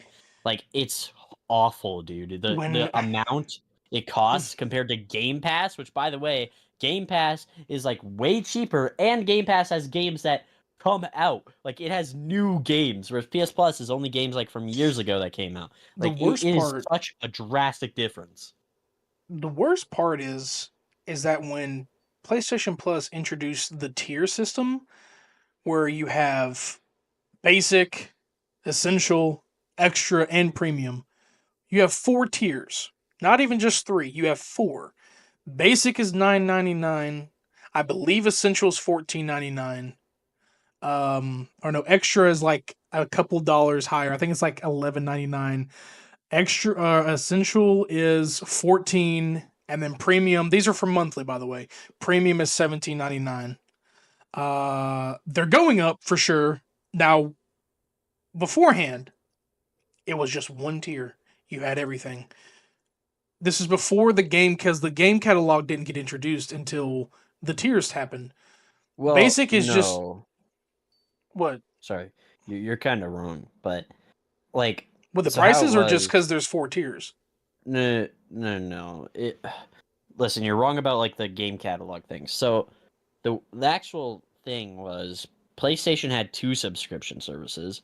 It had PlayStation Plus and it had PS Now, which is another subscription you could Yeah, subscribe to, and that's what they gave its catalog they is combined it now. together. PS That's what they Plus. did. Yeah, they combined it. Yeah, So PS Now had all the classics on there. Mostly you could stream some of them and you could download some of them, just depending on like what version there was that could be ported or was ported. But PS Now ended because they were trying to think of something new. They combined those together, and that started the tiers and shit. Um, so like with premium, you get everything. You get the classics catalog, you get the monthly games, you get time trials. I don't still know why time trials exist anymore. Just give me the full game or don't give me the full game or give me a demo. Um, you get the game catalog, like I said, and then the monthly games online. Now, when you go down tiers, they get reduced. You have to have premium to have classics. If you go down to essential, you get half of that. And then if you go down to extra, you only get certain things. But then if you go to basic, it's just the monthly games and the online service, which you need obviously to be able to play online games, which is the basic $9.99. That's monthly. Beforehand, it was just $9.99 a month, and then I think it was $9.99 a month, and then it was $49.99 for 3 months, and then 60 for a whole year. It's $139.99 in the US dollar for a year of premium. for What the you, fuck? wanna know how much it is I for under me? I understand, and then the 3 month one I think it's $89. For you, it's higher because you're in a different market, and then Oh, well, it's way the higher. tariff shit's going on, and I don't know if that's affected the gaming market yet. But with Nintendo, It's around like 180 for us for a it's year bad. of It's really premium. bad. And I'm afraid Yeah. because of Nintendo shit that PlayStation's just going to be like, oh, this must be a challenge. We're going to raise our shit. Like, it also scares me for the GTA 6 shit, where people keep throwing the rumor around that Grand Theft Auto 6 is going to be $100 only because the Take Two Interactive president was like, I think our game's going to be the best in the world. It needs to be $100. That's a rumor. So people took that and thought it was going to happen. And I'm afraid it's going to, and I really don't want it to happen. But people were also afraid that like PlayStation's going to look at that price of Nintendo. They're smart. They should understand that because Nintendo raised it doesn't mean that people are going to just buy it because it's more expensive. That's not how that works. No, if you lower your prices, then that would make me understand why PS Oh, yeah. would raise theirs. No, Sorry. raising it because another company raises it is the dumbest shit, but I wouldn't put it past Sony to raise their prices. You know when I said that 12 months of premium is $180, I was lying to you. Is it No. higher? No, it's $230. Yeah. You're Like paying that's genuinely fucking insane. Like I you're can't pay for this shit anymore. that's the monthly rent of a low end of 1 bedroom apartment that has the toilet, the bed, and the kitchen sink or the kitchen in the same area, like a low end apartment in probably New York. And you're paying that monthly for games. Whereas you have game I listen, I will agree with him. I've been PlayStation my whole fucking life too. I tried to get a Switch. I tried to change my things around. I didn't play the Switch much. Okay, I'm sorry. I couldn't get my attention span to be the same. And also, I didn't want to go through the trouble of getting more games on another console. Uh, I've been okay with it, and I slowly started leaning into Sony is. I always say this a lot. Sony's fucking greedy. Sony's this and that. Sony's that. Why would they make it this much? I play most of my shit on PC now. I lowered I still pay for Plus, but it's at the lowest tier. I don't pay for the premium anymore because it's too much. $17.99, $18 a month.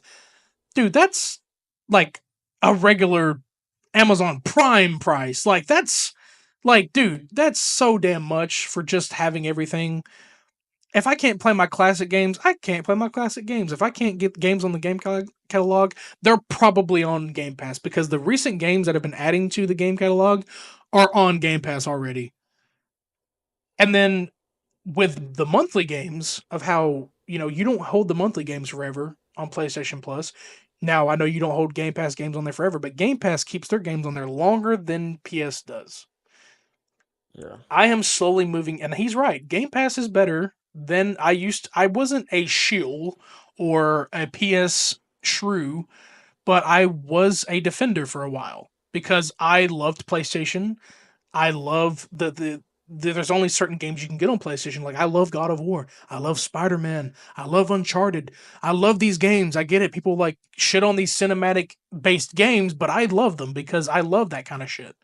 But when it comes to the greed in this company where it starts to charge you more for stuff like this if you want it, I'm moving more to Game Pass. No, I'm not moving more to Xbox. Game Pass PC is a completely different thing. Yeah. It is Xbox Game Pass, but I don't have an Xbox.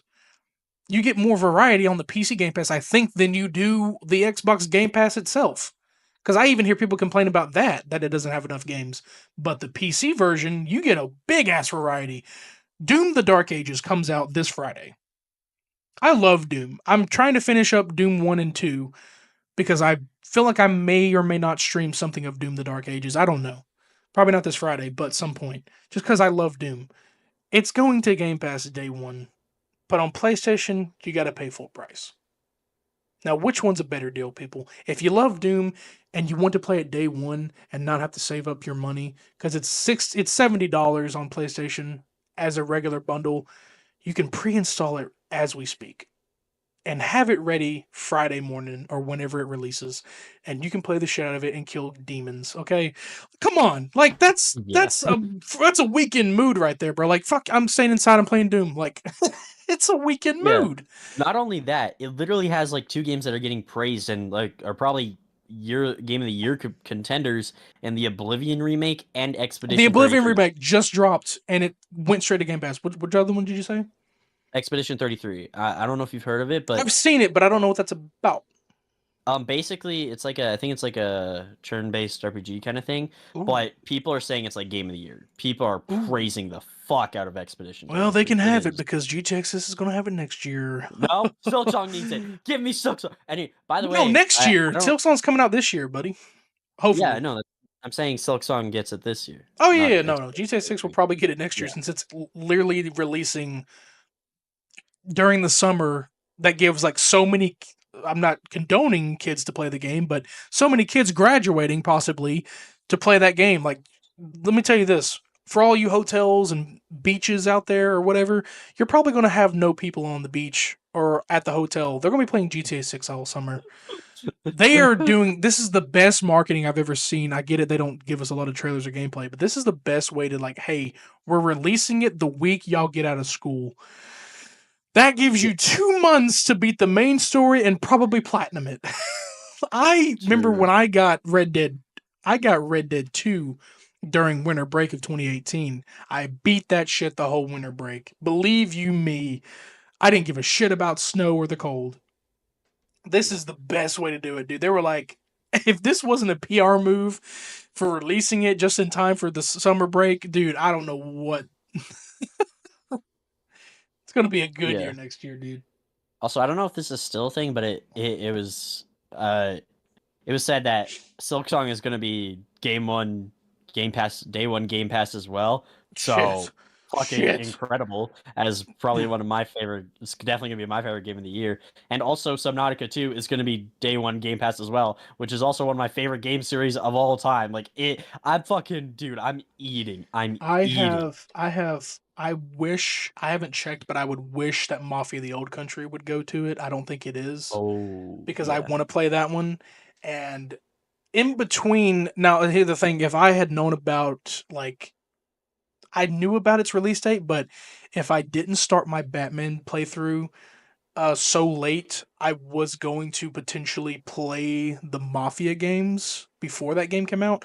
But I'm thinking I'm going to play the Mafia games after I finish Old Country, just to because I'm gonna be in my Mafia moment for a while. Probably my Yeah. Mafia moment's gonna lead up to GTA. That could be a potential stream series because we do have to finish Batman. Like my God, so much. But True. I do want to Also, get Mafia: The Old Country, but I don't think it's gonna go to Game Pass.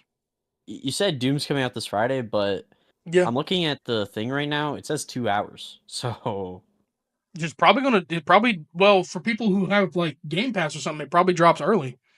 Well, well, unless yeah, I'm that's looking at the well, that might be there is a premium edition. I think there's edition you can get early. no, I'm looking at the standard edition right here. It says it's out in 2 hours. Okay, well, So about gonna have to pre-install that shit, but I'm not gonna play it because I want to finish the other two, and then if I decide to surprise stream, because now fuck, it's gonna be in my hands. Don't know, man, but I mean, yeah, because I know it's I, set after Eternal probably, so like, probably yeah. but I do have one more yeah, thing I want to talk about, and then don't really have anything else. But yeah. I want to talk about the Nintendo Switch 2 EULA or EULA. I'm gonna call it EULA because I don't want to say all the letters. End user Um, license agreement, yeah. But yeah. yes, Eula. EULA, EULA. Had some crazy, wild and shit in it. So first Wow. off, the first one is if you modify this console in any way, we will permanently make it disabled and you're not able to use the console. So you can't mod a console that you bought with your own money. That's fucking expensive, by the way. But not only that, they also have you can't sue us, basically. You No. can't take us to court in a uh fuck, what is it? In front of a public jury. That's basically what it says. You can't take us to court in front of a public jury, but wait, that's not all, because they also put in there in the user's agreement, they also put unless it's something for copyright, then we can take you to court for it. So fuck you. Like so listen, I can't sue them if I die at a Nintendo theme park, but if I say Mario and they don't like it, you bet your ass I'm getting sued for $50 million. Like it's some genuine Yeah, fucking the thing is, bullshit. the thing is about so like there's a bit of sort of an agreement with that, but also like also a disagreement. Like yeah, the whole you can't sue us thing. People, y'all got to understand at some point, Nintendo's never going to go down in their sales, are never going to go down as like one of the loved developments or I mean game developers. But at some point, people are going to start understanding that they can't do this shit anymore. The corporate side of Nintendo is changing drastically in front of our eyes with the game prices being increased and then this shit. Now, modding your console, or as they say, jailbreaking it, yes, it is illegal. Okay, and whoever's watching has probably done it. Like they don't give a shit. You keep that to yourself. If you pirate, if you do this, if you do that, it's like you keep that to yourself. Obviously, nobody's going to bat an eye if they're not paying attention to you. You're not flaunting it around and saying that you're doing it. But if you do mod a, like if you jailbreak your phone, if you mod your, this and that, and it breaks something to where you're something you shouldn't be doing, I understand that, but they have kind of the audacity to say that kind of shit where it's like what they're doing recently, but like it is in a way illegal. But the you can't sue a shit, I hate that a lot. And they're one of the most greedy, like they're greedier than Sony. Like Yeah. I don't even, because the fact that you can't, that people have stopped promoting them like on their YouTube channels, like playing games. Like I know people are going to be streaming and playing the fuck out of Mario Kart 9 when it comes out because that's already been in a way announced with the Switch 2. Yeah. They're going to all get copyright I mean, claimed. there's a trailer for it. Yeah, there's a trailer for it. My bad. They're all going to get copyright claimed because Nintendo copyright claims everything that you talk about or promote. Not this video though, because I'm only talking about it. I'm not showing shit. So what are you gonna do? Also, Yeah. we don't make money off this shit. So what are you gonna get out of me? Yeah. But still, it's like no matter what it is, the content that happens, like even if you react to a Nintendo video, people have asked me in the past to like react to Mario shit. No, no, I'm glad I never did because they would copyright claim it, regardless of it not being. I reacted to a Mario fan thing or something because it's a Mario thing. I got claimed for it because it had Mario in the thing. It was like a fan thing. I don't know what it was, but it was created, and I would assume that that person who created it was also claimed because Mario is not a public domain character. Um, Yeah. Probably for a while, but still, it's like you can't do anything. Like you can't say, "Man, I can make so much content off this," because you won't. They'll make more, and you'll make less of what happens. So it just sucks. I Yeah. mean, I want to talk about this is something that I have an issue with PS Plus and just and Nintendo Switch's online like subscription. I don't feel like you should have to pay a subscription to play online. I think that's dumb. I always they have. only started, yeah, PlayStation only started doing that because of Xbox Live.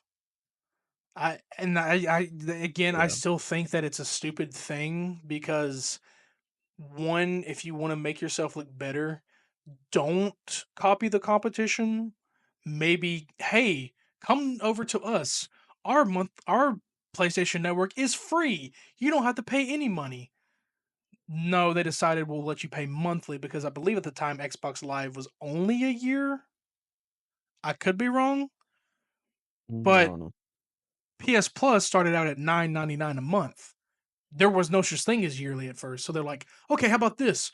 We'll have the lowest subscription. You get all these games every month. You get all, well, they weren't even doing that at the beginning, but you were getting like like you were getting like, you were able to play games, but for a certain amount of time. But you get all these cool games you can have. You ain't got to pay for it if you got PS Plus, this and that. The certain games we choose. That's how the format was. Back in the day, it wasn't monthly games or a game catalog. They would select certain games you could download and play with if you had PS Plus. You did not have to have a tier subscription or anything. It's like, oh, Batman Arkham, well, no, was it? Because I'm thinking of PS3 time, but like, yeah, like during the time, like, oh, if you got PS Plus, you can play Infamous right now with no pay. That's how it was. That's how some people were able to get these games. But then it changed when PS4 came out because then you had to start paying for it. Because they were like the PS4 obviously became the better console of theirs at that time, but it definitely changed with like how pricing was going for Xbox. And I just thought maybe, if you're the competition, maybe make it free so they don't gotta, pay anything. But the market of gaming has changed now, and obviously that's why these PS Plus tiers exist, but that's just it's so damn greedy. I hate Two it. hundred I hate it. something a month for y'all. 230 even. That's almost $300. It's the same problem with God. wrestling.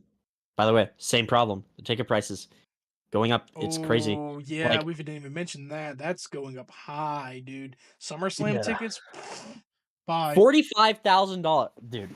I, I. Oh my god, you That's fine. cannot. Smiles can I afford would. that. I would never. I mean, Never. There's nothing. There's not a wrestler. There's not a wrestling experience. There's not any That's pre-order experience sales, though. I that think they makes go me. down, but still. There's not a single experience that you'd see me paying 45,000 for. I think I Not remember a seeing like the single cheap one. seats. It was like one was 10,000. Like that's the lowest.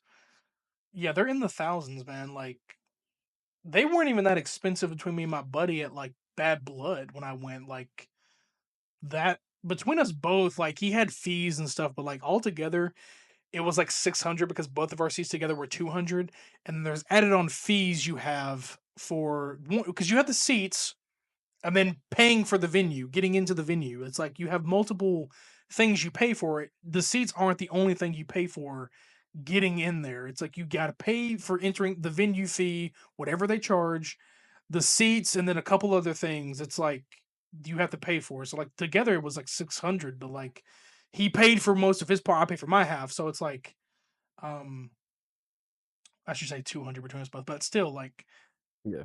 these seats are not cheap, even though the cheap seats exist. They aren't cheap either. If you get in the cheap seats, you're probably paying 400. Like they're called that because back in the day, $400 for those seats was affordable because of the economy. Today, no, the $400 cheap seats are expensive. So yeah, economy's evolving backwards for Yeah, your wallet, sure. but not for that. But oh, you got anything else? I have nothing more to say. Um, no, I'm just, bro. I think I'm just in a. I think I I feel like something. Okay, put the tinfoil hat on. Put the tinfoil hat on. Uh, Everyone, I get your don't have tinfoil hats. one, but all right. Get your tinfoil hats. I'm about to do some weird conspiracy shit, and if you don't like it, whatever. I think at this rate, at the way the Hollywood industry, the movie industry is going, the way the gaming industry is going, the way the wrestling industry is going, just how prices are going in general, I feel like at some point we're gonna get to a point where like something huge happens and like the entire economy resets. Like the entire thing. Like I feel like Resets. something. Oh Yeah, I don't God. know how. I don't know how or why, but I just feel like something big is gonna happen. I feel like with all this stuff happening, I feel like the world is kind of ending. Like I feel like it's going like a normal person who works a 9 to 5 job cannot buy anything. They can barely they can't even really afford a rent or I food mean, at this technically, like I at work a these nine to prices. five, but I mean, yeah, it would depends on your You nine to live with five. someone though. You don't have to pay Yeah. No. everything. Oh, you meant living on? Yeah. No. No. No. No. Living on your own is a shit. No. It's. Mm-mm. I tell you right now, it's never. That's why people are still living with their parents these days by like 20 something. I'm still with my. Exactly. It's my house too. I'm on the lease. So like I Yeah. pay a portion of my own way to stay here. It's not just my mom's house. I'm living with her. This is my house too, but I am technically still living with my mother. It's going to change around this summer. I will be moving. I have never mentioned that yet until now, but we're moving out of this house soon. Um, I'll be still living with someone, but like, yeah, I don't really. I technically do live with her and family, but that's because the economy sucks right now. It's really Exactly. hard to find a place on your own. I grew up saying, "Oh, I'm gonna move out by like 20 or something, by on my I own." said I was gonna move out by 18. That's not Well, happening. pandemic messed it up too. Pandemic messed it up True. really bad. Like a lot of things got messed up by the pandemic, especially like the economy and how you're living. It's like a lot of things changed, and including like you know changes in government standings and all that financially. And right now it's going bad too. These tariffs need to figure out their shit and need to stop or whatever, because this shit's gonna make it worse too. Telling you right Yeah. now, y'all think them paying them paying us instead of us paying taxes is gonna make things better? Yeah. I'm laughing at you right now. Yeah, we're because we're it's not clearly we're not not a going any. political podcast, We're not but a political podcast, but yeah, still, like, I will yeah, mention that. Like, dude, rethink what you're thinking. yeah. Um, Dude, fuck me. Like I'm literally I'm racking my entire brain. I'm trying to think of one person I know that is living by themselves, and I can't. I can't think of a single person I know that is living by themselves. That should I show think I you know how one bad guy, it is. but he just so happens to be lucky in wealth. his family helped him out. But I don't hate Yeah. on people who have that help because they came up good. If you got help, okay, you can live on your own. But majority of the working class right now, they don't have any of that. And I sure don't. Yeah. Just 'cause I'm a damn I- YouTuber doesn't mean like I'm not making anything on this channel, brother. Like I'm making where I'm at is good, but doesn't mean I'm wealthy. You know, yeah. One big this what issue I'm for wearing is me cheap. with the wrestling ticket prices is like I to me, and I've seen this a lot of other people say this too. To me, wrestling is about the family. It's about the like children and like Family. a lot of people are like with these prices, a normal family that has like parents that work a normal child that has parents that work a 9 to 5 job, they can't pay for them to go to one of these shows, which sucks. It sucks so bad because it doesn't give the child an experience to actually go see I was the, doing the WWE the not so wrestling great. live. I was doing not so great during the time that I went to Bad Blood. I was making good money. I still am. But I made a compromise with my buddy. Like instead of paying him in full, I paid him in payments and he was okay with that. Surprisingly, he was okay with that. But he Yeah, understood because he's also the same way. Where like he's not living on his own, but he understands the same way. The economy sucks. But we barely get like big PLE stuff out here in Atlanta. And if people know, most of the big wrestling shit in the early days, like the Attitude Era, happened out here. Like WCW true. was in Georgia. Like that's Ted Turner is from Georgia. Ted Turner ran. He's probably not from there here, but he's lived in Georgia. He ran the Atlanta Braves. Turner Field, which is now Truist Park, or True, yeah, was his. Like the Ted Turner is from here. I believe I'm right on that. But like this is where majority of the wrestling stuff was happening. Dusty Rhodes is from here. Cody Rhodes, AJ Styles, Eight Town Down. Austin Thunder. Theory is from here, bro. Like all these, the Nightmare Factory Don't is here, scream it bro. out loud. The Nightmare Factory is here. If I was an athletic person and I was bound to be a wrestler, bro, I'm going to the Nightmare Factory. But still, like having a PLE here is rare. We had a WrestleMania here in 2011, and we haven't had one since. Now, keep in mind that was the worst WrestleMania in existence, but by some there were bad ones. I know WrestleMania like 3 or something. No, WrestleMania like 2 or something. Or WrestleMania 1 is 36. also bad. WrestleMania 1 is also bad too. That was more of like squashes and 36. shit. 36. Oh, okay, yeah. Um no, 36 bad. WrestleMania 36 was bad because it was the Performance Center, but it was Drew It was McIntyre's also just moment. bad. Yeah, but Drew McIntyre got his moment. He should have been in front of a crowd. He needs to be a title holder again. But like, Yeah.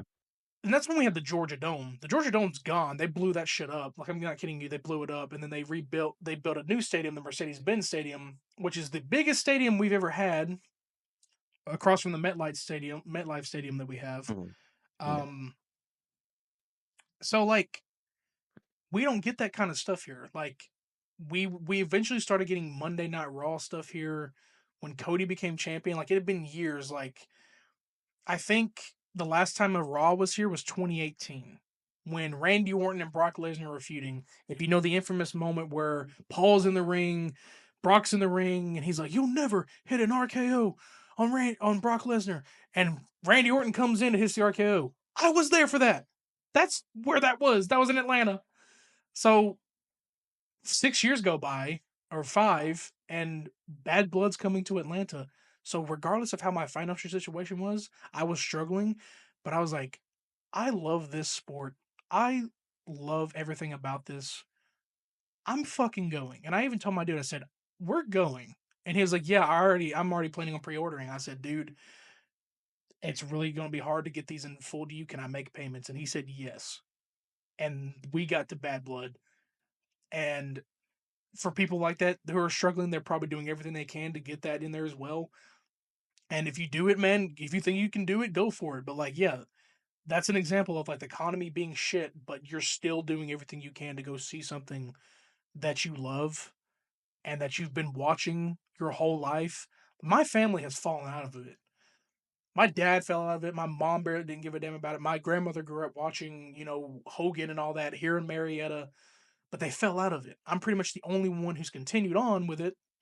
So it's like I've been passionate about it this whole time. You think I'm not gonna go, but like that's my like think about that when you're thinking like the economy sucks, but like you'll do everything you can to try to get something you want or you want to see. But when it comes to like moving and living on your own, you may not get that because it really is a hard thing to go through. Like, but I mean that's just like regardless of me struggling like that, like I still managed to go because I love this sport. And you can have your Yeah. opinions on it, but I mean, this it's fun, dude. I look forward to it every True. Monday, every PLE and everything in this podcast with this weirdo. Okay. So, but Yeah. that's all I I really have to say. But Same. I'm just sad as to where every kind of company and business is going right now. Like, they're not it's just making making things WWE's so having controversy. inaccessible. Uh, Yeah. WWE controversy and Nintendo controversy, and hopefully it all comes back together at some point because this needs to. We need to get out of the dark ages. Doom. Yeah. Truly. Dark ages are upon us. But other than that, Plus, I haven't. sorry, I've heard so many I remember everyone in 2024 was like, "Dude, this is the filler year. This is the year where everything sucks, and next year it'll be awesome." And Yeah, then, this one is not doing so well. yeah, I'm not even gonna get even political stuff, but stuff that happened at the beginning of the year was like, yeah, but yeah, no, yeah, it, maybe it'll look up, but truly. right now it's not doing so well. But Yeah. Yeah, people are like, 2024 is like the Infinity War, to 2025, where it's like it's good, it's building up 2025, and 2025 is going to be an well, incredible year for Infinity War everything. ended badly, so if this What? is the end game year, Infinity War ended badly. He killed it. He killed half the Oh, population. I thought you were saying the movie ended badly, No, and I no, was no. like, It ended. "Whoa." It was a great movie. I'm saying the way the ending proceeded. He Yeah, yeah, yeah, won. So like yeah. now, if 2025 is the end game, we have to get back before the end Well, of yeah, the no, no, year. I'm saying that's what people were saying until 2025 actually happened. Oh, okay. So it's Because reversed then now. We're 2025 in actually the Infinity happened. War. Yeah. Yeah. Okay. We're And people were like, backwards. We're going "Oh." backwards. Yeah. But People were that's like, all. 25 is gonna be a great year. Everybody's like, I remember during New Year's, everyone's like, dude, 2024 was sucked, but 2025, it's gonna be a great year. It's gonna be amazing. And Hey, it could be well, worse. It could be worse. The events of Black Ops 2 could be happening right now because it's 2025 and well, Nuketown uh thankfully doesn't exist. I know you're probably not into all the COD lore or whatever, but this is the year of Black Ops 2 that's taking place. So as long as no terrorist shows up and tries to kill us all, we're okay. As long as nobody builds an nuclear explosive site that looks like a neighborhood that it's set for nuclear. detonation, and they call it Nuketown, we'll be okay. And as long as a zombie outbreak doesn't happen, we'll be okay. Yeah. Um, anyways, that's all we have time for today, Yep. ladies and gentlemen. But follow us all on our socials. You know, they're on the screen. You know, I am RedBeard22 on God, I said it right this time. On Twitter and YouTube. And Krodok on YouTube and 55 if he fucking is on Twitch. And follow us, Well, Beard. hey, actually, I will be on Twitch soon. I have plans for some games I want to Ooh, stream. So, let's go. All right. Go ahead and follow him on there. Give him a sub and follow us on the Beard Bros Break It Down on Spotify. Hit that bell, hit that follow to get some more updates and to notify you when we go when our episodes go live. And also on. subscribe to this channel because this is where most of the visual stuff's going to happen. And he and I are going to be working on some collaboration stuff soon um, Yeah. together so we can upload more content that's not just us, on here because these are long Yeah. videos and I don't know if y'all can last that long, but try at least. And stay tuned for more music because coming out September 12th, 2025, The Resurgence 3 drops. Check it out. And yeah, don't check it out now because it's not out, but like, check out the teaser because then you'll get a feel Yes. of like what vanilla, a taste of vanilla. Anyways, we'll catch you guys in the next one. Ron, the episode is over. The episode's over. Peace. Peace. Ron, don't say another word.